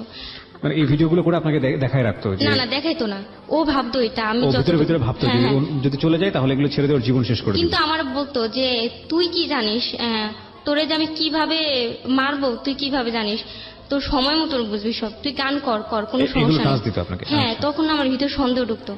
আর একদিন না ফ্রেন্ড আপটা না হারাই গেছে, ও পাগলের মতন খুঁজতেছে তখন Pen আমার। drive? হ্যাঁ, তারপর আমি ঝাড়ুর ইয়ে করে এমনি নিয়ে নিছি, ঝাড়া দিছি কিন্তু ও দেখেনি। পরে ওইটা আমি সাথে সাথে লুকাইছি নিয়ে। ও তো পকেটে না পায়, সারা বাড়ি একেবারে পাগলের মতন। ও রাত্রে তোমার মার শুরু করে দিল ওইটার জন্য। আমি দিতাম ওইটা, কিন্তু তখন আরো বেশি আগ্রহ হইলো যে ওটা কি আছে এর মধ্যে? হ্যাঁ। আমার ইচ্ছা হইলো যে দেখার। পরে আমি করলাম কি, যে একজনের কাছে গেলাম যে আমার একটু দেখেন এটার মধ্যে কি। উনি দেখে ওনারই মাথা ঘুরায় গেছে যে তুমি তুমি এই স্বামীর সাথে কিভাবে আসো। কাকে দিয়েছিলেন এটা দেখার জন্য? এটা দিছিলাম আমার এক পরিচিত, পরিচিত কে সে? সে পুরুষই ছিল। না, কিন্তু এখানে একটা বিষয় আছে আমার। ছেলেটা পরিচিত ছিল আপনার? সেজান ভাইয়া ছিল। এক্স্যাক্টলি। আমি তো শুধু জানতাম যে শুধু ইয়ে আছে, এই ওই ছবি আছে মেয়েদের, হ্যাঁ। আর খারাপ কিছু নেই। আমি তারপর সেজানকে আপনি দিলেন, সেজান তখন আপনার বাসায় একটু সাবলেটে থাকতো। হ্যাঁ, হ্যাঁ। ওকে, তারপরে আপনি সেজানকে দিলেন। সেজানের কি ল্যাপটপ ছিল বা কম্পিউটার ছিল? হ্যাঁ, হ্যাঁ, হ্যাঁ। আচ্ছা, তারপর পরে আমি সেজান আপনার সামনে সেটা ওপেন করেছিল। হ্যাঁ, আমি বলতে চাইনি আপনি যে কম্পিউটারের শুনুন। ফাংশনগুলো কি জানতেন, যে এগুলো সেভ করে রাখা যায় বা এগুলো কপি করা যায়, এগুলো কি জানতেন না জানতেন না? না, কিন্তু বুঝতাম কিছুটা, একটু আইডিয়া আমি ছিল। যেটা জানতে চাচ্ছি, এটা আপনার জন্য গুরুত্বপূর্ণ এই কারণে, আমাদের গল্পের জন্য খুবই গুরুত্বপূর্ণ, এবং আপনার গল্পটা শুনে হয়তো বা কোনো একটা মেয়ে সচেতন হবে, সেই কারণে আসলে এত বেশি ইন ডিটেলে যাওয়া। না, আমি সামনেই বসেছিলাম। সামনে বসেছিলেন, কিন্তু আপনি তো জানতেন না এটা কিভাবে কপি করে, আপনি তো জানতেন না এটা কিভাবে এখান না, থেকে না, সেভ না। করা যায়, এগুলো তো কিছু জানতেন না।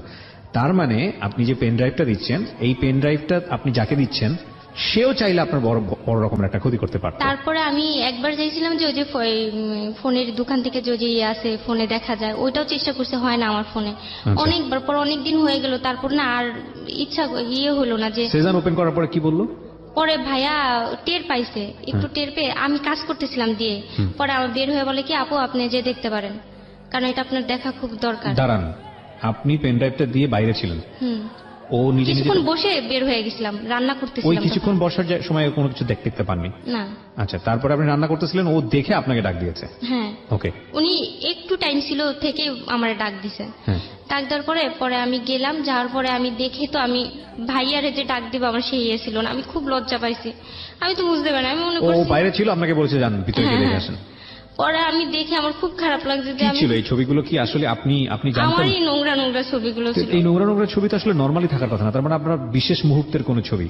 হ্যাঁ। তাহলে এই ছবিগুলো তুললে তো আপনার জানা উচিত, কারণ না আপনার না, ঘুমিয়েছিলাম যখন। সবগুলোই ঘুমের ছবি। হ্যাঁ, সবগুলো আমি ওইখানে বোঝা যায় যে আমি ঘুমায় আছি ওইখানে।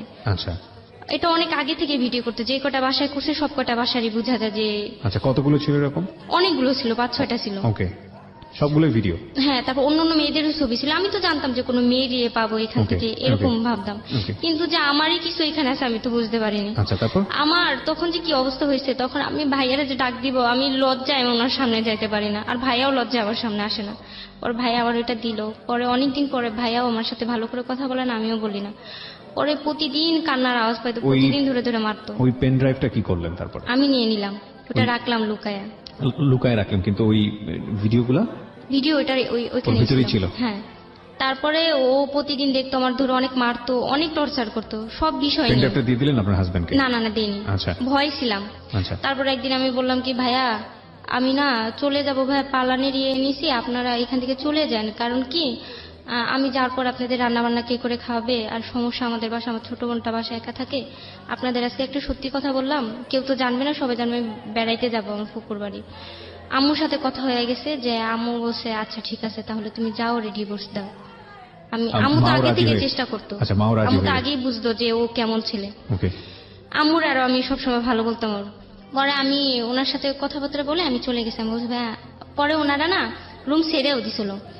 আমি যাওয়ার কিছুদিন পরে ওনারা চলে গেছে। আমি চলে গেছি গোপালগঞ্জ, যাওয়ার পরে আমার ফুপুর বাড়ি, ওখানে যেয়ে আমি ডিভোর্সের সবকিছু নিয়ে ইয়ে করতেছিলাম। পরে ডিভোর্স দিছি, দেওয়ার পরে ডিভোর্স দিলেন আপনি? হ্যাঁ, ওইখান থেকে একটা কাজী অফিস থেকে দিছি।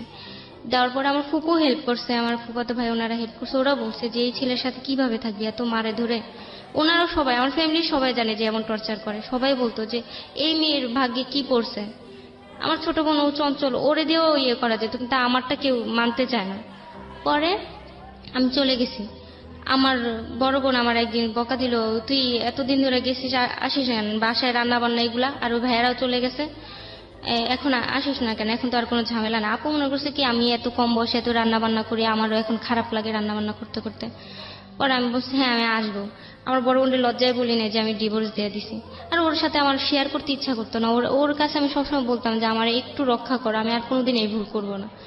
আমি নিজে একটা অপরাধ করছি, এখন তোমরা একটু ইয়ে করো। ও কোনো দিন আমার বুঝতো না, তার জন্য আপুর আর শেয়ার করিনি এই কথাটা। তারপরে জেনে যায় ও যে আমি ডিভোর্স দিছি।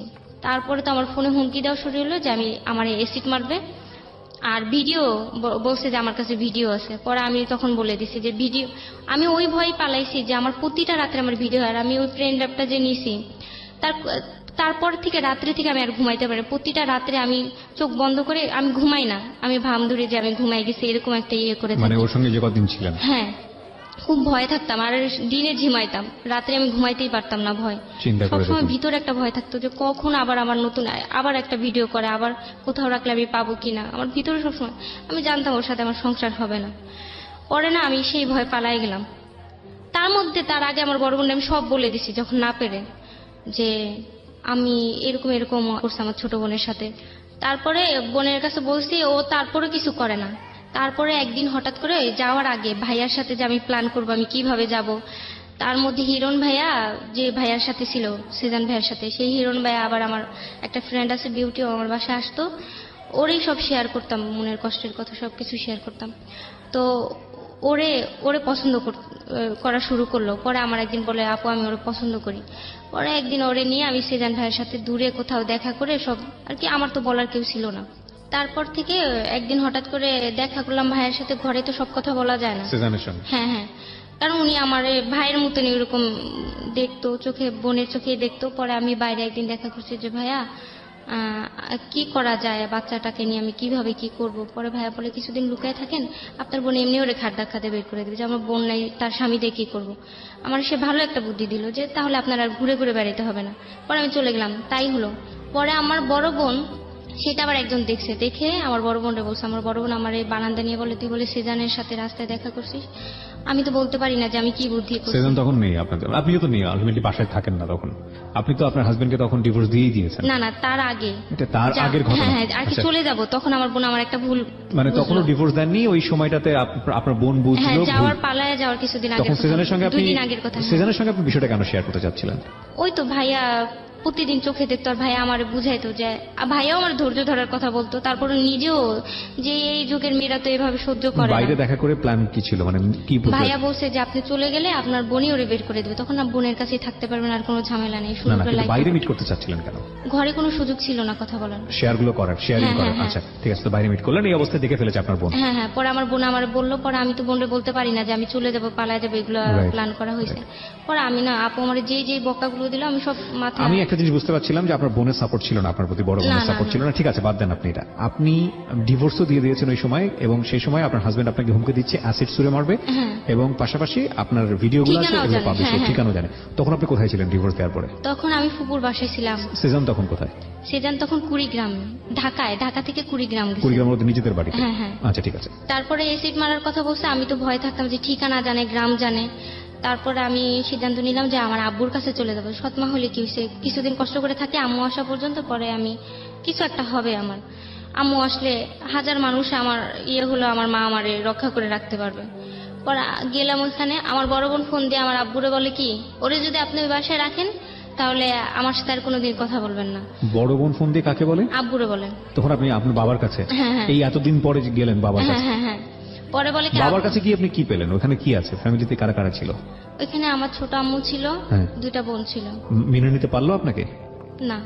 মেনে নেয়নি? না। সাময়িক কিছুদিনের জন্য হলো ওখানে গিয়েছিলেন। হ্যাঁ দুঃখে যাদের জীবন গড়া তাদের আবার দুঃখ কি, একটা কথাই আছে, এটা একটা গ্রামীণ প্রবাদ। এবং আমাদের দেশের নারীরা অনেক বেশি ভার্নারেবল।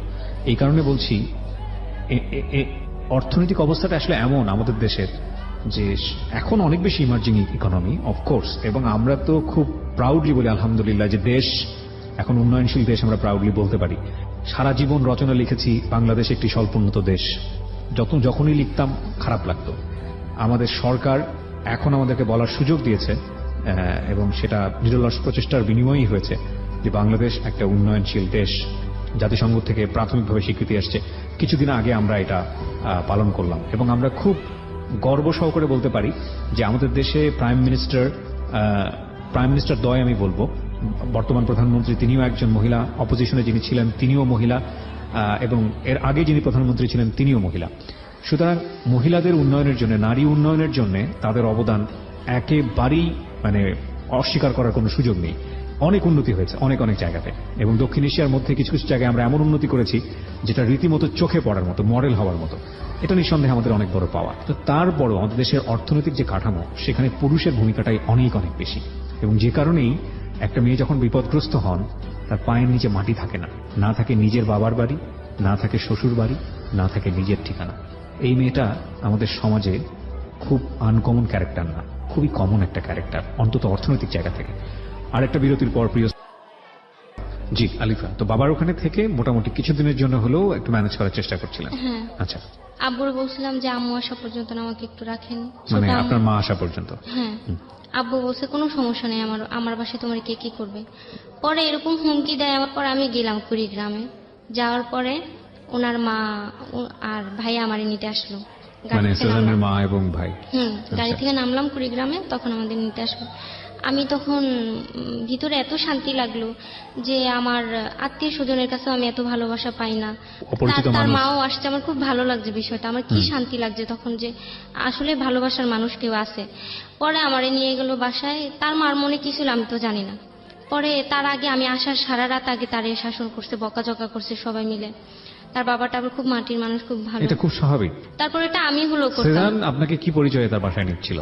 বোন। আপন বোন? না, না, আপন বোন তো সেটা নিশ্চয়ই গ্রামে। পরিচয়। হ্যাঁ, আচ্ছা গ্রামে সবাই জানতো যে ওর ফ্রেন্ড আছে, ওর আমি বোন হই। আমার একটা বিপদ হয়েছে, আমি ওখানে গেছি। আচ্ছা আচ্ছা। তারপরে যাওয়ার পরে কিছুদিন মোটামুটি ভালো ছিলাম। তারপরে থেকে গ্রামবাসী সবাই আসা যাওয়া করে, বলে এমনি এতদিন ধরে এখানে কেন? মানুষ বেড়ায়, এতদিন তো বেড়ায় না। গ্রামের মানুষের মুখে মুখে কি শুরু হয়েছে? তাদের স্বাভাবিক, যা গোষ্ঠী- গুঞ্জন শুরু হলো হ্যাঁ। তখন। পরে হ্যাঁ, ভাইয়ারও আস্তে আস্তে আমার ভালো লাগতে শুরু হলো, আস্তে আস্তে তখন ভাইয়াও। পর্যন্ত তো ভালো লাগার কোনো ব্যাপার স্যাপার ছিল না, ওই গ্রামের বাড়িতে যাওয়ার পরেই শুরু হলো না গ্রামের হ্যাঁ, বাড়ি যাওয়ার আগে থেকেই? না, কিছুদিন আগে থেকে ভাইয়া আমারে আর কি ভালো চোখে দেখতো যে আমি একটা ভালো মেয়ে, আমার কপালে এগুলো ছিল। উনি খুব ইয়ে করতো। পরে আর উনি খুব ভালো একটা ছেলে। তারপরে যখন ওইখানে সবাই বলতো যে এটাই ওর ওয়াইফ, ও বলতাছে না, এমনি মিথ্যা পরিচয় নিয়ে বাচ্চা সহ আসছে, আসছে, হ্যাঁ, কিন্তু এখানে আর গোপন কি করতেছে। গ্রামের সবকিছু দেখার জন্য ঢাকায় রাখে ওরে। পরে ওনার মাও মনে করছে যে তাই সত্যি। আর তো আমার সাথে সব সময় ঝগড়া, আর কি সবসময় আমারে খুব করে কথা বলতো, আমি কান্নাকাটি করতাম, না খায় থাকতাম, যে আমি কষ্টে, আমার ভিতরে একটা করতো যে আমি এত কষ্টের মধ্যে ওর আছি। মা কি জিজ্ঞেস করেছিল আপনাকে যে তুমি সত্যি করে না, বলো তো? প্রথম জিজ্ঞেস করে নাই। এরপরে কি করছিল? পর থেকে চিল্লাচিল্লি এরকম আর কি বুঝাই যেত তার আচরণ, আমার সহ্য হইতেছে, আমার বের করে দিতে চায়। তারপরে আমি খুব কষ্ট পাইতাম যে আমি আশ্রয় কোথায় পাইতেছি না, এখানেও পাইলাম, এখানে এরকম হইতেছে। হুম হুম হুম। পরে আন্টি একদিন আমার জিজ্ঞেস করলো, পরে আমি বললাম কি আন্টি আসলে তখন আমি ভাইয়ারে আমার পছন্দ হলো, ভাইয়াও আমার পছন্দ করতো। পরে আমি পছন্দ সত্যিটাই করতে বলে বলতে দিছি। কি মানে সত্যি সত্যি কি আপনাদের মধ্যে কথোপকথন এরকম হলো যে? হ্যাঁ হ্যাঁ হ্যাঁ, আর কি হলেও পরে, অনেক পরে, সেটা আমার আলবির ভবিষ্যৎ করার পরে কিছু হবে, তারপরে, তার আগে না। এই কমিটমেন্টটা আপনারা কবে এসেছেন? গ্রামে যাওয়ার আগে না গ্রামে যাওয়ার পরে? না, গ্রামে যাওয়ার পরে। তারপরে ওনারা এরকম হইচই করতে, পরে আমি একদিন আন্টিকে বললাম যে আন্টি, হ্যাঁ আমি ভাই আমার পছন্দ করে, আমিও করি, আর আগে আমাদের বিয়ে হয়নি, আমি সত্যিটাই বলছি। পরে উনি আমার বলছে আচ্ছা ঠিক আছে, হলেও পরে। ওনার মনের ভিতরে কি আমি তো জানি না, উনি আমার বুঝেছে হ্যাঁ ঠিক আছে, তোমার কথা শুনে আমি খুশি হইলাম। তারপরে এরকম করে আমার না ওনারা আবার বাড়িতে পাঠাই দিল যশোরে। যশোরে কোথায়? আব্বুর কাছে, আচ্ছা, বাবার যে কাছে। তোমার বাবা আছে, তুমি কেন এখানে থাকবা? পরে আমি চলে গেলাম, আবারও সেই ঝামেলা শুরু হয়ে গেল এখানে। পরে সৎ তার মায়ের মধ্যে ঘরে? আমি জিটি করছি। হ্যাঁ, জিডি করলেন কি? আপনের নামে, ওই যে হুমকি দেয়, এগুলো করে। আচ্ছা। পরে ভয়ে থাকতাম যে কখন আমার সৎমা দেখা যায় ও আসবে আমার বাচ্চাটাকে দূরে, কারণ ওরা বিশ্বাস করা যেত না, ওরকম কাজ করছে আমাদের সাথে। পরে ভাবতাম যে কখন কি ওরে হেল্প করে আসার পরে, তার জন্য ভয়ে ওইখান থেকে আবার আমি সেই আগে কি হয়েছে সব ভুলে আবারও গেলাম যে আন্টি আমার কিছুদিন জায়গা দেন। ওনাদের পারমিশন না নিয়ে গেছি। যাওয়ার পরে ওনার অনেক ঝামেলা করছে, আমি পায়ে ধরে কান্না করছি, আন্টি আমার কিছুদিন রাখেন এখানে। উনি শুয়েছিল রাত্রে, আমি পাও ধরে কান্না করছি, ওনার মন একটু গড়লো না। তারপরে উনি করলো কি, চেঁচায় বেচায় চেয়ারম্যান এগুলো আনলো যে আমার বের করবে বাড়ি থেকে। পরে আমি ভাইয়ারে বললাম, ভাইয়া আপনি বলছিলেন কি, আর কি হইলো? আর আমিও বুঝতে পারি না এরকমটা হবে, আমিও তো বুঝতে পারি না। তারপর আপনি বলছিলেন যে আচ্ছা ঠিক আছে, যা হওয়ার হয়েছে, আম্মু আসা পর্যন্ত না আমাদের বাসায় থাকবা। তো এই সময়টাতে সেজানের ভূমিকাটা কি ছিল যখন এই চিল্লাচিল্লি হচ্ছে, চেয়ারম্যান আনছে? যা দেখে তাই আর কি, ওরও ইয়ে হয়ে গেছে যে মা ওই দিক দিয়ে ইয়ে করতেছে, আমার কষ্ট সহ্য করতে পারতেছে না, দুই দিক দিয়ে একেবারে ইয়ে হয়ে গেছে। মানে পরে ব্যালেন্স করতে পারছে না না somehow? না, ওকে, ওরও কাজ ছিল তখন, ও পাগল হয়ে গেছে, কাজ করতে পারতেছে না। তারপরে ওর মা সবারে ডাকাইছে, ডাকানোর পরে খুব শীত তখন, পরে এই যে চেয়ারম্যান আসছে, আমি তার সামনে যে আমার হাত পাও কাঁপতেছে, খুব দুর্বল শরীর, ঠিক মতন খাওয়া দাওয়া নেই আমার, 2-3 মাস ধরে শরীরের অবস্থা বাচ্চার বয়স তখন কত? 4 বছর হয়েছে মানে ও তো পরশুদিন। কিছুটা হলেও বুঝে আসলে হ্যাঁ, জিনিসগুলা। পরশুদিন হয়েছে ওর 4 বছর। আল্লাহ, হ্যাঁ বলো। তারপরে সেই বিচার আমাকে নেওয়া হলো, আমারে কেউ কেউ খারাপ কথা বলে, কেউ ভালো কথা বলে, খুবই নোংরা কথা বলা হয়েছে সেখানে আমার। এই বিচারের মধ্যে হ্যাঁ, পরে বিচার হলো, সেজান কি করতেছিল এই সময়টাতে? উনিও দাঁড়াইছিল ওইখানে, উনিও শুনতেছিল কোনো ওনার কথা বলেনি, কোনো রিপ্লাই দেয়নি? না, পরে বলছে। আচ্ছা, তারপরে আমারে রাত্রি বের করে দেয় বাসা থেকে, তারপরে পুলিশ আনবে, এটা আনবে, আমার পুলিশের কাছে দিয়ে দিবে, আর সেই পুলিশ নিয়ে আমার হাজবেন্ডকে ফোন দিবে, আমার হাজবেন্ড নিয়ে যাবে। ছি ছি ছি ছি। তাহলে তো সেই একই কথা হলো যে আমি তো ঘুরে ফিরে সেই ঝামেলার মধ্যেই পড়লাম। পরে ওনারা বললো কি যে যদি এই বাসায় থাকা হয় তাহলে, একটা মুরব্বী খুব ভালো ছিল যে আমার অবস্থা বুঝতে পারছে, আমি যখন কান্না করে বসছি, দেখেন এখানে আমার কেউ নাই, আমার বের করে নাই বাসা থেকে, আমার কোনো আশ্রয় নাই। পরে উনি মায়া করে উনি পরে বলে কি, তাহলে আমি যতদূর বুঝলাম আমার মনে হয় তোমার ছেলে ওরা পছন্দ করে, তাহলে ওদের যদি রাখতে হয় ওরা বিয়ে করে রাখতে হবে এই বাড়িতে। আচ্ছা, কারণ গ্রামের মানুষ তো মানতেছে না, এখন উনিও ওনার থেকে আর কি বলল। পরে সেজানরে বলে যে তুমি কি করবা? ওরা বলে হ্যাঁ আমার কোনো ইয়ে নেই, আমি ওরা বিয়ে করতে পারি, আমার কোনো সমস্যা নেই, ওর বাচ্চা আছে, কি হয়েছে, ও খুবই ভালো মেয়ে। বিউটিফুল। ওকে, পরে ওর মা তো সেইখানেই এই ঝগড়াঝাটি ঝামেলা শুরু করে, মা তো কষ্ট পাবে যে একটা বাচ্চা আছে। স্বাভাবিক, এটা মায়ের জন্য খুবই হ্যাঁ স্বাভাবিক। খুবই, হ্যাঁ। তারপরে আমাদের বিয়ে হলো, পরের দিন আবার পুলিশ আসলো, এসে তারপর আবারও আমার এ নিয়ে আবার ঝামেলা হলো বাড়ির পুলিশ মধ্যে। কেন আসলো? আসলো যে আসলে আমাদের বিয়েটা হয়েছে নাকি, নাহলে আমরা ধরে নিয়ে যাবে, ওই সালিশের মধ্যেও কি পুলিশ ছিল? আনবে আর কি, কথাবার্তা হয়ে গেছে পুলিশের আচ্ছা, সাথে। পুলিশকে ইনফর্ম করা হয়েছিল? হ্যাঁ হ্যাঁ। পরে পুলিশ আসছে যে আর কি সত্যিই কি আমাদের বিয়ে হয়েছে নাকি, আমার শ্বশুর দিয়ে দিছে বিয়ে। তারপরে তো টর্চার শুরু হয়ে গেল বাসার মধ্যে। পরে পুলিশ দেখলো যে বিয়ে হয়েছে, পরে ওনারা চলে গেল, আর ঝামেলা করলো না। তারপর আমার একটার পরে একটা আমার উপরে শুধু চাপাই দেওয়া হইতাছে দায়িত্ব ওনার মার, বলতেছে যে এবারে ওরে নিয়ে থাকতে হলে বাইরে যা থাকতে হবে। ও বলতো যে না, আমি সবাইকে নিয়ে থাকতে চাই, ওর জীবনে কিচ্ছু নাই মা, ওর জীবনটা এলোমেলো হয়ে গেছে। আমি যদি একটা মেয়ের, তোমার মেয়ের যদি এরকম হইতো, তুমি তোমার মেয়ের যদি কেউ এরকম হেল্প করতো বা জীবনটা ইয়ে করতে চাইতো, তোমার তো ভালো লাগতো। ওর জীবনটা একেবারে শেষ।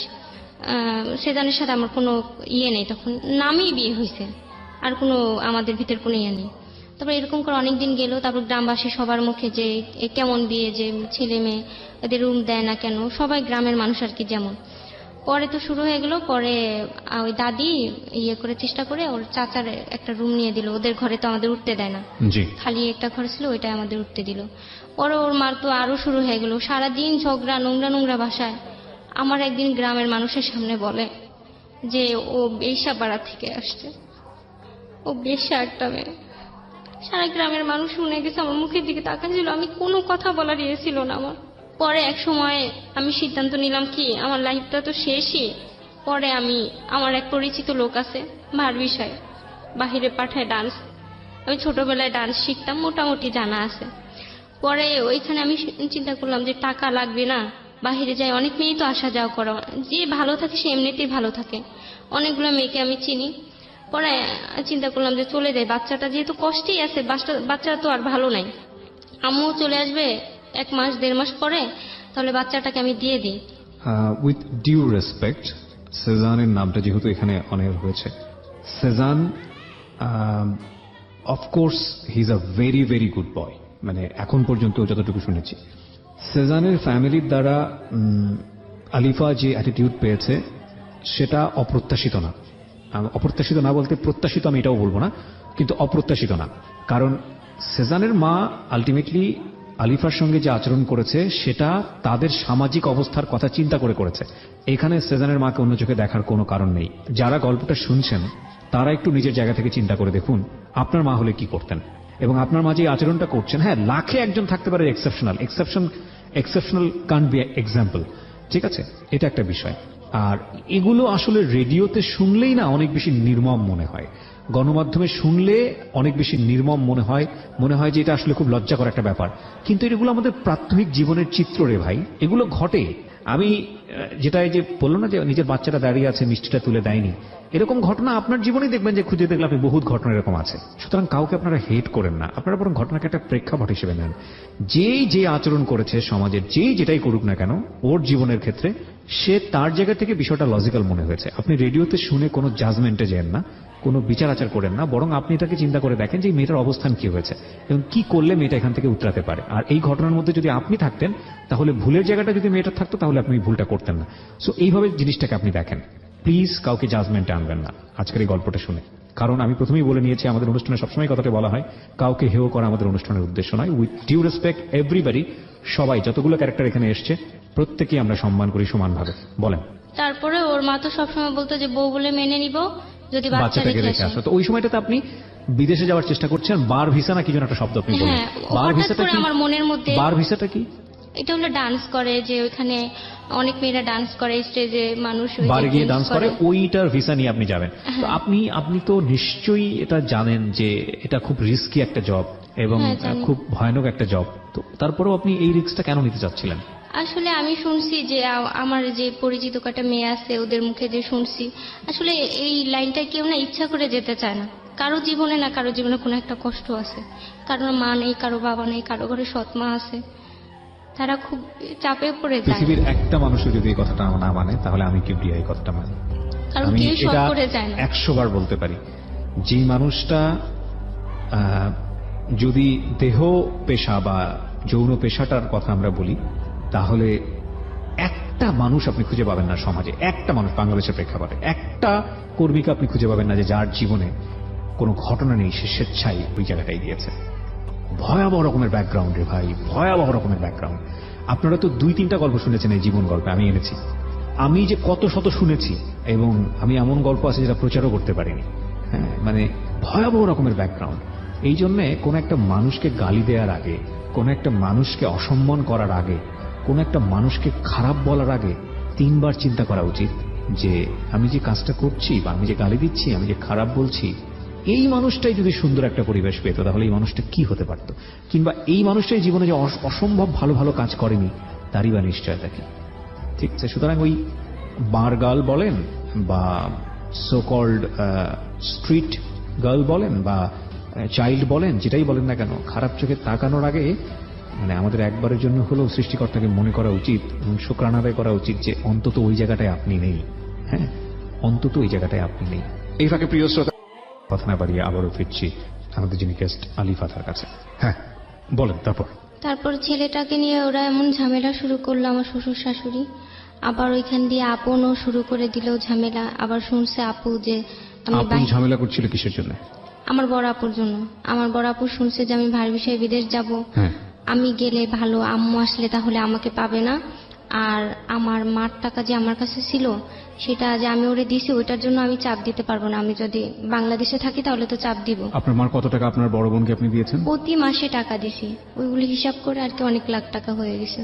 আচ্ছা, এই টাকাটা আপনার বোন আপনাকে রিটার্ন দিচ্ছে না? না, বলছিল যে আম্মু আসার আগে দিয়ে দিবে, এখন বলে আমি যখন পারবো তখন দিব। আচ্ছা, ওকে।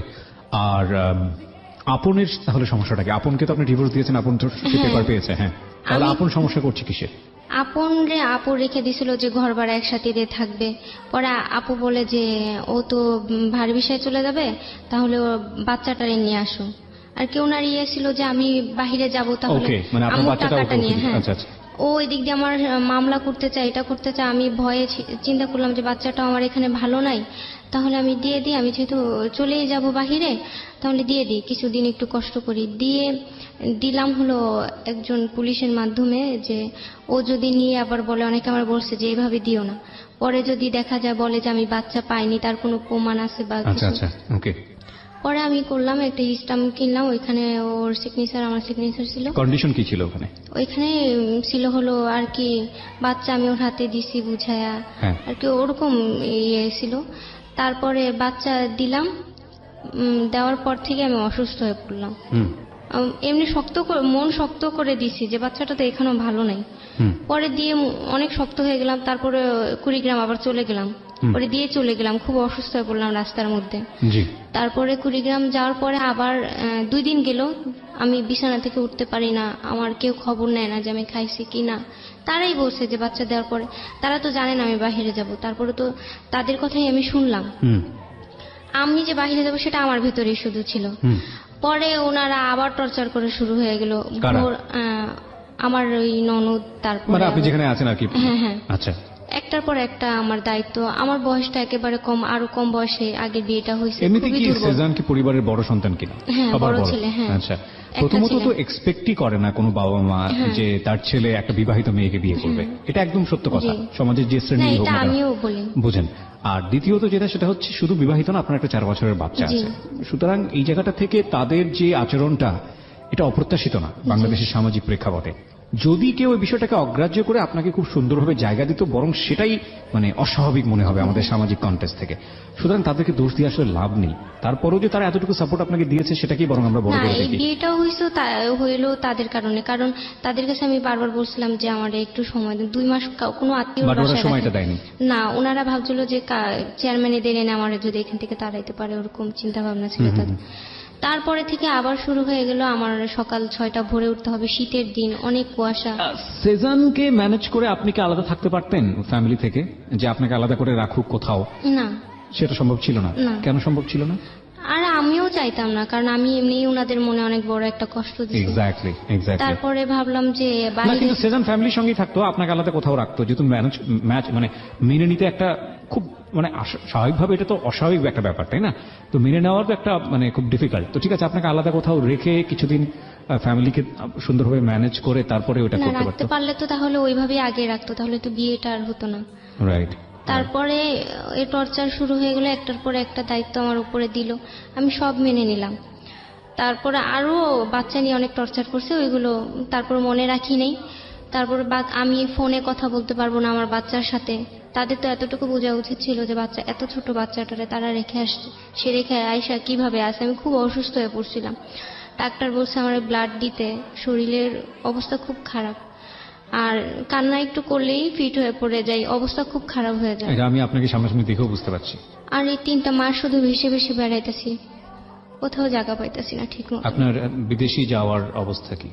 বিদেশে যাওয়ার অবস্থা, আমার এক ফ্রেন্ড ও যাবে, ও আমারে খুব ভালো বুঝে, ও যাবে, ওরও একটা লাইফের সমস্যা আছে, ও যাবে। পরে ওরে আমি বললাম যে আমি যাব। বিদেশে যেতে হলে তো টাকা পয়সা লাগে। না, ওইখানে আপনার টাকা কাছে- লাগতো না। টাকা লাগতো না বলতে?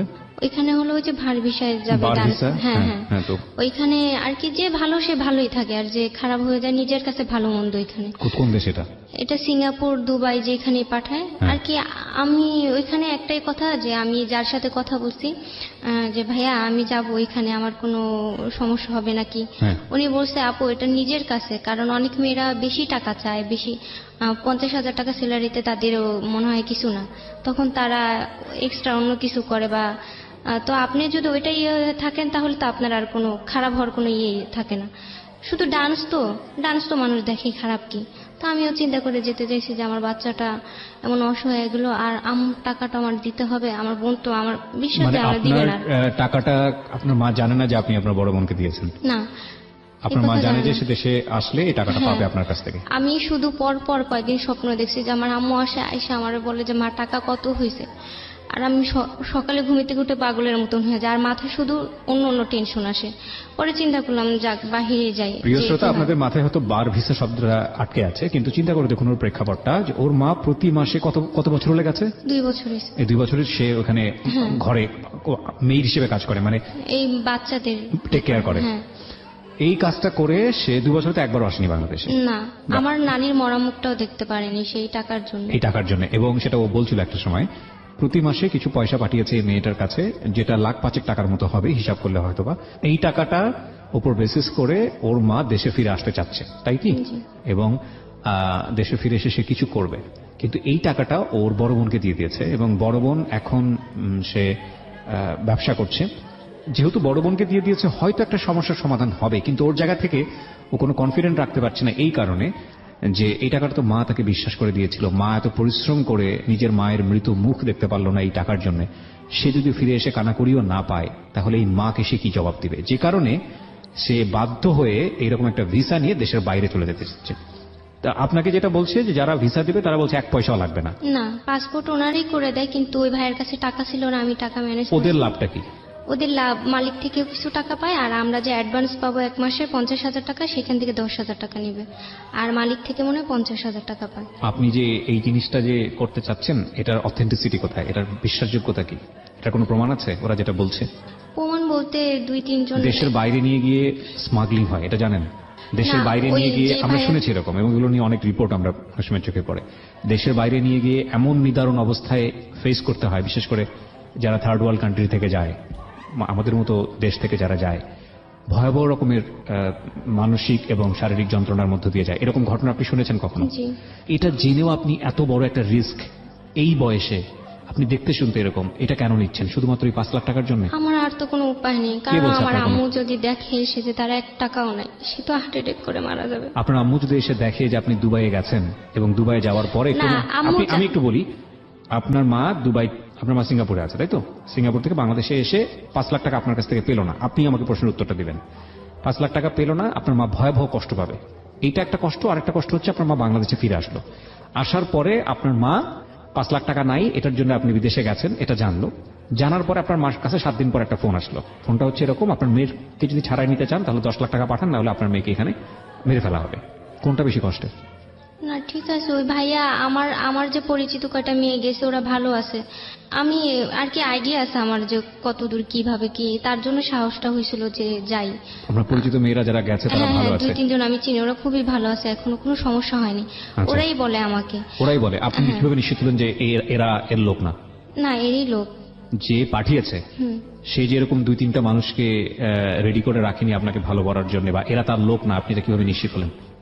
ওই তো ওদের দিয়ে আর কি ক্যানভাসার বুঝাগুলা। বুঝেন? ক্যানভাসার বুঝেন? ক্যানভাসার বাজারে অনেক সময় দেখবেন যে ক্যানভাসাররা ওষুধ বিক্রি করে। আপনি বোধহয়, যেহেতু আপনার সার্কামস্ট্যান্স থেকে হয়তো কখনো দেখা হয়নি, এবং এটা ওখানে গিয়ে মেয়েরা কখনো দাঁড়ায়ও না, আমি আমার লিসনারদের ইয়ে করার জন্য বলছি। সেটা হচ্ছে যে ওইখানে সাপ খেলা দেখায়। আমি উইথ ডিউ রেসপেক্ট, এটা হয়তো বিজনেস একটা পলিসি।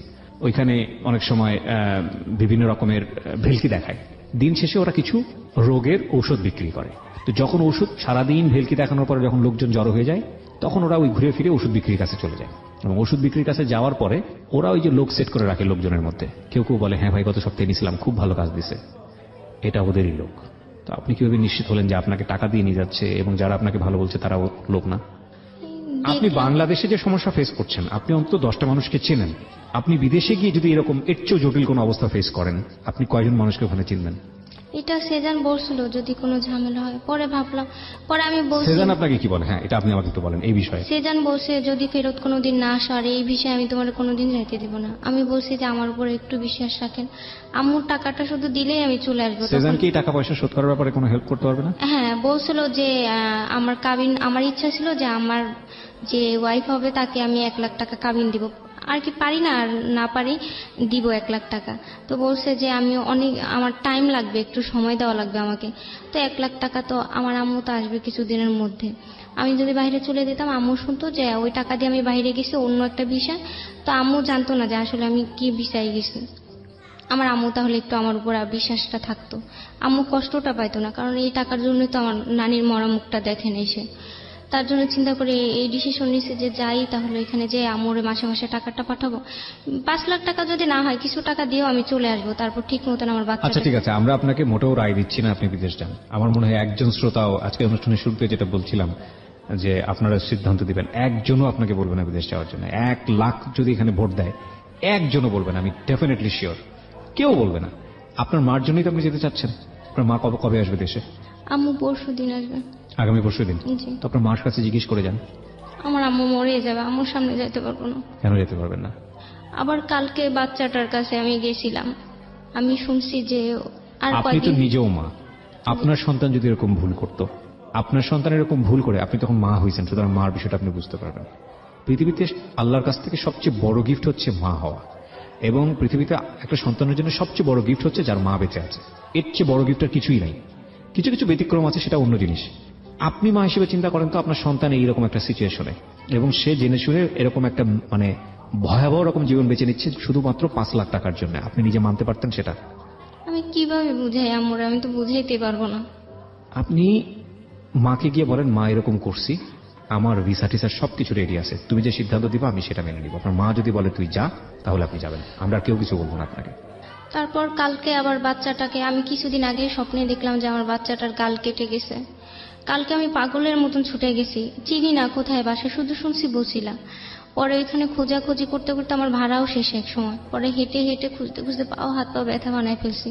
রাত 9টা বেজে গেছে, তারপর বাসা পাই না। অনেক জায়গায় ফোন দিছি, বলে আমরা চিনি না। অনেক জায়গায় গেছি, আবার আদাবর আসছে, আবার গেছি, অনেকবার আসা যাওয়া করছি। পরে এক সময় যে আমাদের ফার্নিচার নিচে রুম চেঞ্জ করার টাইমে তখন ওই ভ্যান যে চালায় ওই আঙ্কেলকে ফোন দিছি। উনি যে অ্যাড্রেস দেয় শুধু ভুল হয়। ফোনে ফোনে বলে যে আম গাছ আছে, এটা আছে, ওইটা আছে, বাড়ি নাম্বার জানে না। সারা এলাকা কেরানীগঞ্জ খুঁজতে খুঁজতে ক্লান্ত হয়ে গেছি। 9টা বাজে তখন ওই বাসা আমি পাইছি। পরে যে মালিক তার সাথে আমার দেখা হয়। আমি বলছি ভাইয়া আমার এরকম, আমার বোন আছে, বাচ্চা আছে। পরে বলে কি হ্যাঁ এই বাসায় তো থাকে, কিন্তু আপনি কে?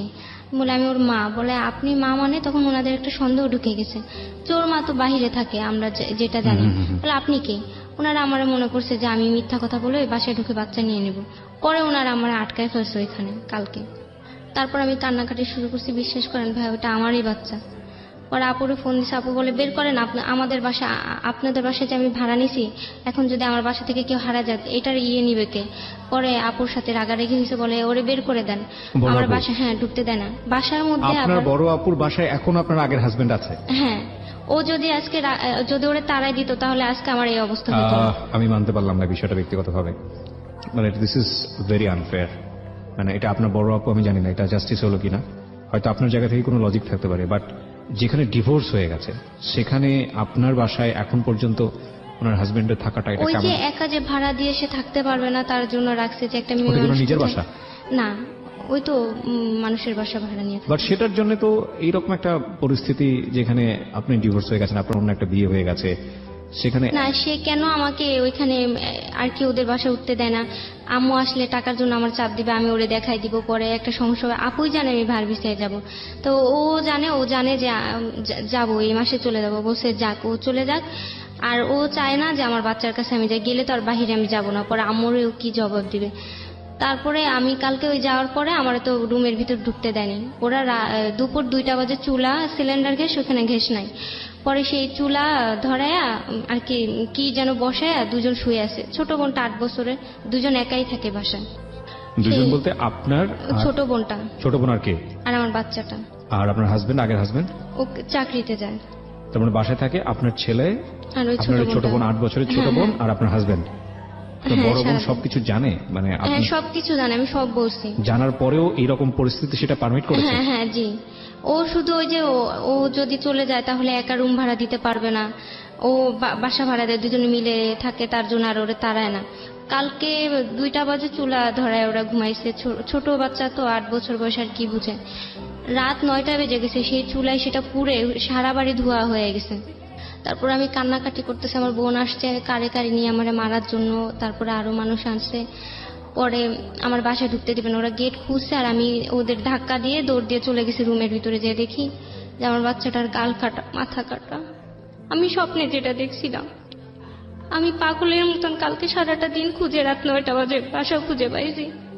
একবার চলে যেতে চাইছিলাম, মনের ভিতরে যেন কেমন লাগছে। আমি কালকে 9টা বাজে যদি এখানে না থাকতাম, ওরা ওই ঘরে আগুন লেগে মারা যেত। 2টার থেকে আগুন জ্বলতেছে ঘরে। আমি যা ওরা বুকে জড়াই ধরি, ও ঘুমে থেকে উঠে যখন দেখছি আমার মুখটা আমার জড়াই ধরে কেউ শুকায় গেছে। 4 বছর বয়স, পরশুদিন হয়েছে, জন্মদিন গেছে। আমি ফোন দিই, কেউ আমার ফোন ধরে না। আমি অনেক কান্নাকাটি করছি, ফোন দিয়ে আমার কেউ একটু কথা বলে দেয় না। তারপর আমার বোন এসে আমার কোলে থেকে কেড়ে আমার ইচ্ছা মতন মারধর করলো, করে বাড়িওয়ালারা সাইডে নিয়ে শিখাই দিল যে বলবেন যে আপনার এই বাড়ি থেকে বের হন।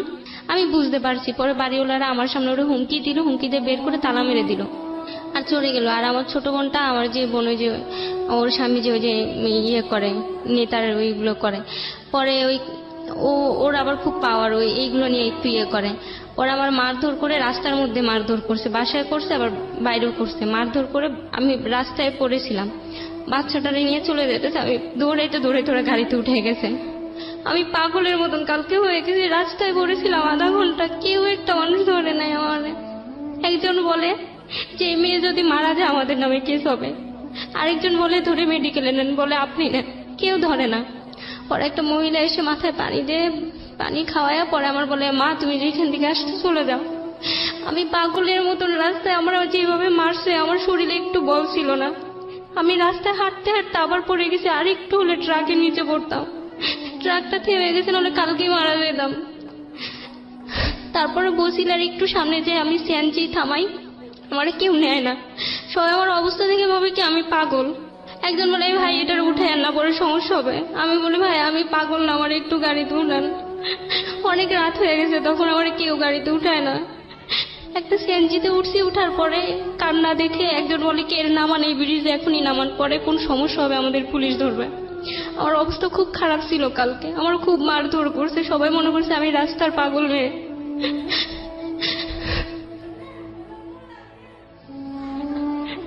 আর আমি যেটা বলি, আমার বোনের জন্য আমার জীবনটা নষ্ট হয়ে যায়। আগে মানুষ বলতো যে ভাই ভাইরে খুন করে, বোন বোনের সংসার নষ্ট করে, বিশ্বাস করতাম না। কিন্তু আমার লাইফ দেখে এখন আমার মন দায়ী।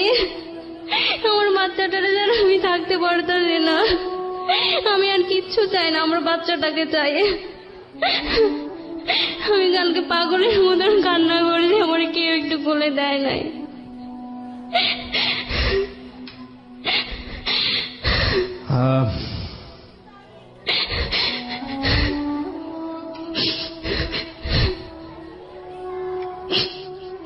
কি বলার আছে, আমরা মানে কি বললে আসলে এই পরিস্থিতি থেকে ওকে বোঝানো সম্ভব যে ওর সামনে জীবনটা সুন্দর। আমরা আসলে কিছু পজিটিভ জিনিসকে আমরা দেখতে পাই। যদি আপনি আমাকে একটু সুযোগ দেন প্লিজ, সেটা হলো যে একটা কাজ করি, ছোট্ট একটা বিরতি নেই। আলিফা এখনো স্ট্যান্ড বাই স্টুডিওতে, রাত 1টা বাজে, এবং কয়েকটা কথা বলার আগে পুরো গল্পটার একটা সামারি আপনাদেরকে দিতে চাই। আলিফার জন্ম হয়েছে এমন একটা ঘরে যেখানে বাবা ছিল না বলতে গেলে। জন্মের পরে বাবাকে পায়নি সে অর্থে। ওরা 4 বোন। প্রথম বোন যে এখন ব্যবসায়ী, একটা ছোটখাটো দোকান আছে। তারপরের মেঝো বোনটাই হচ্ছে ও, এবং তারপর আরো 2 বোন আছে। ওদের 3 বোন এখন বিবাহিত, এবং না 3 বোন না, 2 বোন অ্যাকচুয়ালি, কারণ বড় বোনটার এখনো বিয়ে হয়নি। ওর ছোট বোন মানে আলিফার ছোট বোনটা এখন বিবাহিত। আলিফার জীবনে এমন একটা সময় গেছে ছোটবেলাতে যখন সে বাবা মায়ের স্নেহ আদর বলতে কিছুই পায়নি। নানুর কাছে বড় হয়েছে। ওই সময়টাতে শুধু ভালো থাকার জন্য, যখন সে বিয়ে বোঝে না, ভালোবাসা বোঝে না, তখন এমন একটা ছেলের পাল্লায় সে পড়েছিল যে ছেলেটা তাকে জীবনে সুখী করতে পারেনি। এবং ছেলেটার অভ্যাসই ছিল, আলিফার কথা যদি মেনে চলি বা আলিফাকে যদি বিশ্বাস করি, ছেলেটার অভ্যাসই ছিল যে মেয়েদেরকে পটানো, মানে আলিফার কথা যদি আমরা সত্য বলে ধরে নিই। কিন্তু এর বাইরেও কথা আছে, কারণ আমি সবসময়ই বলি একজন মানুষকে যখন একজন মানুষ অ্যাকিউজ করে, ওটাই সত্য বলে মানাটা আইনত উচিত নয়, লিগেলি উচিত নয়, মানবিকভাবে উচিত নয়, কারণ ওই মানুষটারও ভাষ্য থাকতে পারে। সুতরাং সেই দিক থেকে বিশ্বাস করবেন কি করবেন না একান্তই আপনার ব্যাপার।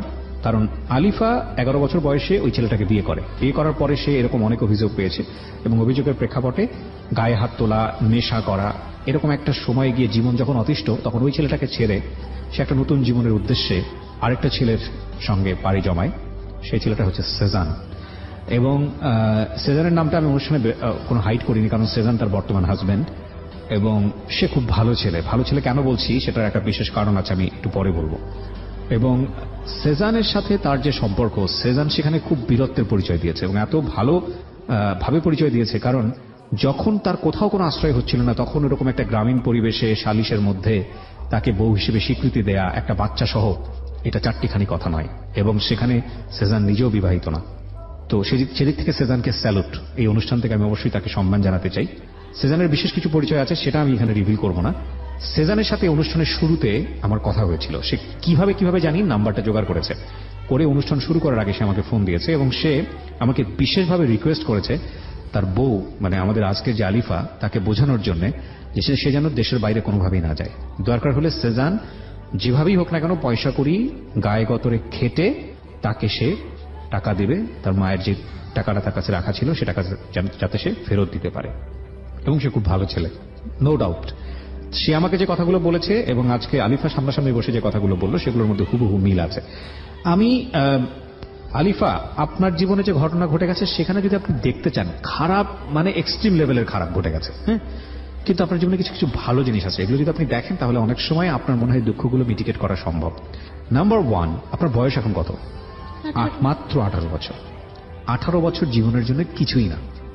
তার মধ্যে ভোটার আইডি কার্ডও আমার করা হয়েছে যে আমার বয়স এখন বর্তমান 25 বছর।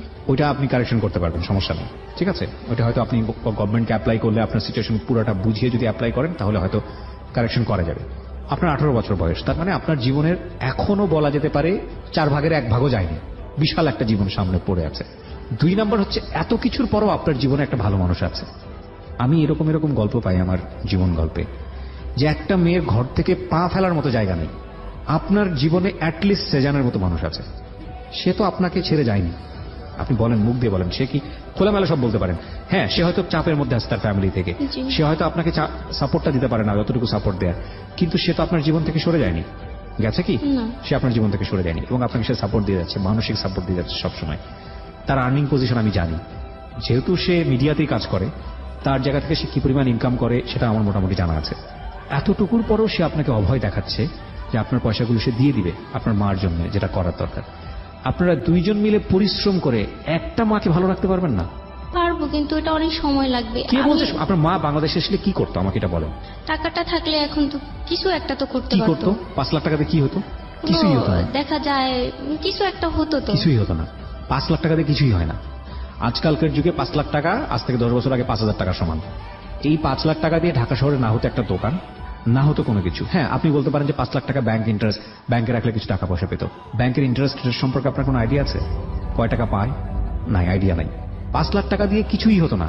5 লাখ টাকা থাকলে কি হতো আমি সেটা বলতে পারি। হ্যাঁ, 5 লাখ টাকা যদি ব্যাংকে থাকতো, একটা মনোবল যে এতদিন যাবত পরিশ্রম করেছি, আমার যদি বিপদ আপদ আসে, আমার পকেটে কিছু টাকা আছে, আমি বিপদটা যেভাবে হোক মোকাবেলা করতে পারবো। কিন্তু বিষয়টা তো এরকম হয় নাই যে এই টাকাটা না হলে আপনার মা মারা যাবে, এই টাকাটা না হলে আপনার মার ক্যান্সারের ট্রিটমেন্ট হচ্ছে না, এই টাকাটা না হলে আপনার মার চোখে দেখতে পাবে না। বিষয়টা তো এরকম না। আম্মুর তো কোনো ছেলে নাই, পরে আমার বড় বোন যে কে দেখবে বলছে তার আপনি? কোনো কে বল? আপনি আছেন তো। আপনি 18 বছর বয়স, আপনি দেখতে শুনতে মাশাআল্লাহ সুন্দরী। আপনার জীবনে এখন পর্যন্ত যে মানুষটা আছে Shezan, he is a very good boy, এবং আপনাদের এখন পর্যন্ত নতুন কোনো প্ল্যানিং নাই বাচ্চা কাচ্চার। আপনার একটা মাত্র ছেলে, 4 বছর বয়স, সে তার আগের বাবার না, কাছে আছে। সেজান বলছে যে বাচ্চাকে নিয়ে বলবো কি যে তোমার মা প্রতি মাসে ওর জন্য 10,000 টাকা করে দেয়, সেটা আমি দিয়ে আমার মাকে বলবো যে এটা ওর নানি দিছে ওর জন্য, তাহলে আমার মা রাখতে পারে। আচ্ছা, তাও তো একটা ব্যবস্থা করার চেষ্টা করতেছে আপনার কাছে নিয়ে আসার জন্য, তো করতেছে ওরা না? দেয় না তো। একটু ধৈর্য তো ধরতে হবে। মাত্র 3 মাসে যদি আপনি এত কিছু চান তাহলে কিভাবে হবে? আপনার জীবনে কত বড় বড় ঘটনা ঘটে গেছে, এটা তো আপনি অনলি। আপনি দেখেন, যদি এরকম হতো যে 5 লাখ টাকার জন্য আপনার মায়ের ট্রিটমেন্ট হচ্ছে না, আমরা যেভাবেই হোক এই 5 লাখ টাকা আমাদেরকে ম্যানেজ করতে হবে। কিন্তু বিষয়টা কি, আপনার মা এসে শুধু একটু ভালো থাকবে, তাই তো? আপনার মার তো বয়স হয়ে গেছে, একটু ভালো থাকবে, এই তো। কিন্তু আম্মুর কোনো স্থান নাই তো, আমার বড় আপু তো আম্মুকে নিবে আপনি না। দিবেন। আমি আমার নিজেরই তো থাকার জায়গা নেই, আমি আপনি সেজানের সেজান, বাড়ি আমি থাকি। বলি, আপনি সেজান, আপনারা 2জন মিলে পরিকল্পনা করেন। সেজান বলছে অনেক টাইম লাগবে, আমার সময় দিতে হবে, অনেক সময় চাই আমার কাছে, আমি কিভাবে দিই? আমি তো বর্তমান আমার মাকে আমার বাঁচাইতে হবে। আমার ওই সন্তানটার অবস্থা খুবই খারাপ, 4 বছরের বাচ্চা, তারে দেখতে দেখা যায় 1 বছরের বাচ্চার মতন, এত সুখ হয়ে গেছে। ওকে, ফাইন, আমি সেজানকে ফোন দিতে চাই পর্যায়ে। একটু স্টেপ, একটু হোল্ড।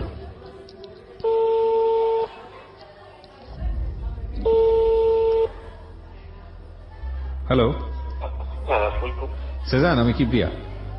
হ্যাঁ, কি অবস্থা ভাইজান?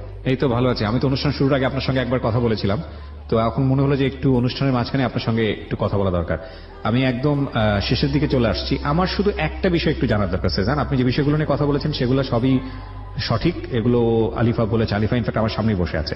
আলিফার একটা অনেক বড় অনিশ্চয়তা জায়গা, যেটা আমি ওকে বোঝানোর চেষ্টা করছিলাম যে ওর মাকে ভালো রাখাটাই মূল কথা, এবং সেটা সে বাংলাদেশে আসার পরে যদি 5 লাখ টাকা না পায় সেটা সে কষ্ট পাবে, ঠিক আছে, কিন্তু ওর মা তো এই টাকাটা সেভ করেছে তার ভালো থাকার জন্য, বাংলাদেশে এসে যাতে কষ্ট না করতে হয়। তো সেটা যদি আলিফা ব্যবস্থা করতে পারে, বা আপনারা 2জন মিলে যদি একজন মানুষকে ভালো রাখতে না পারেন, মানে আপনার শাশুড়িকে যদি ভালো রাখতে না পারেন, তাহলে বিষয়টা কেমন হলো? তো সেটা যদি আপনি এনশিওর করেন যে আপনি এবং আলিফা, আপনারা যেভাবেই হোক না কেন, গায়ে গতরে খেটে হোক, পরিশ্রম করে হোক, ওনার মাকে মানে আপনার শাশুড়িকে ভালো রাখবেন, এটুকু কি আপনি নিশ্চয়তা দিতে পারেন? বা এটার জন্য কি আপনার অনেক বেশি সময় লাগবে? যদি লেগে থাকে সেটা কেন আসলে? না, আসলে ওইভাবে সময় না লাগারই কথা। হুম, এটা হচ্ছে আম্মুর সঙ্গে একটু কথা বলা দরকার, মানে আমার শাশুড়ি আম্মা। আচ্ছা, সেটা হচ্ছে উনি যেহেতু 15 দিন পর হয়তো আসবে, হুম, তো 12-15 দিনের মধ্যেই চলে আসবে। তো আসলে ওনার তো একটা চাওয়া পাওয়া কিংবা মতামত থাকতে পারে। আচ্ছা। আমি যেটা বিশ্বাস করি যে উনি যেহেতু গুরুজন, হুম। আমি সবদিকে ঠিক আমি থাকতে চাই, ওকে ভালোবাসি। না সেজান, আমার একটা বিষয় আপনার কাছ থেকে স্ট্রিক্ট কথা দরকার, সেটা হচ্ছে যে আপনার শাশুড়ি যদি দেশে ফিরে, উনি তো নিঃস্ব হাতে ফিরবেন, সেক্ষেত্রে আপনি এবং আপনার ওয়াইফ মানে আলিফা দুজন মিলে কি ওনার ভরণ পোষণটা নিতে পারবেন? হ্যাঁ, হতেই পারে, অসুবিধা কিছু। এটা আপনার পক্ষে সম্ভব কিনা? কারণ আপনি যেহেতু মনে করছেন যে আপনার ওয়াইফ এটা একটা বিশাল লস করে ফেলেছে তার শাশুড়ি তার মায়ের জায়গাটা থেকে, এবং আপনাদের দুজন মিলেই এখন সেই লসটা পূরণ করা উচিত, এবং সেটা আপনি ইনস্ট্যান্টলি নিতে পারবেন। আমার তো মনে হয় আলিফা সমস্যার সমাধান হয়ে গেল, সে তো এখানে ওয়ার্ড দিচ্ছে যে সে তার শাশুড়িকে সাপোর্ট দিবে, সেখানে আপনি কেন এত অনিশ্চয়তা তার বলতে? টাইম লাগছে, সেই বললো যে আমার একটু সময় দিতে হবে, টাইম লাগবে। সময় দিতে হবে ব্যাপারটা যদি এরকম হয় যে তার পকেটে সামর্থ্য আছে তারপরও সে করছে না, সেটা কিন্তু অন্য জিনিস। আরেকটা যেটা হচ্ছে না তার হ্যাঁ, সামর্থ্য তার নেই, জন্যই বলছিলাম যে আমি কিছুদিনের জন্য বাইরে যাই, তারপর আর যাওয়ার দরকার নেই। ব্যাপারটা কিন্তু কিছুদিনের জন্য না, ব্যাপারটা হচ্ছে আপনি এমন একটা জায়গায় যাচ্ছেন যেটা সম্পূর্ণই অনিশ্চিত একটা জগৎ। ব্যাপারটা কিন্তু কিছুদিনের জন্য না। আপনি যদি এরকম একটা কাজে যেতেন যেটা একদম 100 শিওর শট, সেটা নিয়ে হয়তো আপনার হাজবেন্ড আপত্তি করতো না। আপনার যেহেতু হাজবেন্ড, তার মতামত থাকতেই পারে, কিন্তু আপনি এমন একটা ভিসা নিয়ে যাচ্ছেন বা এমন একটা জায়গায় যাচ্ছেন যেখানে আপনার 2 পয়সা লাগছে না এবং উল্টো আপনাকে টাকা সাচ্ছে, এবং যেখানে অহরহ এরকম বিপদ ঘটছে, সেখানে কিন্তু এরকম একটা ভয়াবহ ঘটনা ঘটতেই পারে। ওইটা হলো Risk আছে? হ্যাঁ, বাচ্চাটা নিয়ে আমার বাচ্চাটার অবস্থা খুবই খারাপ, ঠিক মতন খায় না, ঠিক মতন ওর কোনো যত্ন নেই। আপনার বাচ্চাটা এখন যে অবস্থার মধ্যে আছে সেটা একটা সিচুয়েশনাল কজ। আপনার বাচ্চাটাকেও সেজার নিতে চেয়েছে, অস্বীকার কিন্তু করেনি, সে কিন্তু ফোনে আছে। একটু সময় লাগবে, এটুকুর জন্য তো আপনাকে ধৈর্য ধরতে হবে। আমি এতটুকু Sure. বলতে পারি না, যেহেতু একটা ঘটনা ঘটায় ফেলছি আমরা, যেটা ঘটে গেছে, তাই না? জি। তো ওই একটু ধৈর্য করতে হবে, কারণ ওর আগের হাজবেন্ড কিংবা ওর বোনরা ওরা একটু রেগে আছে আর কি, তাই না? জি।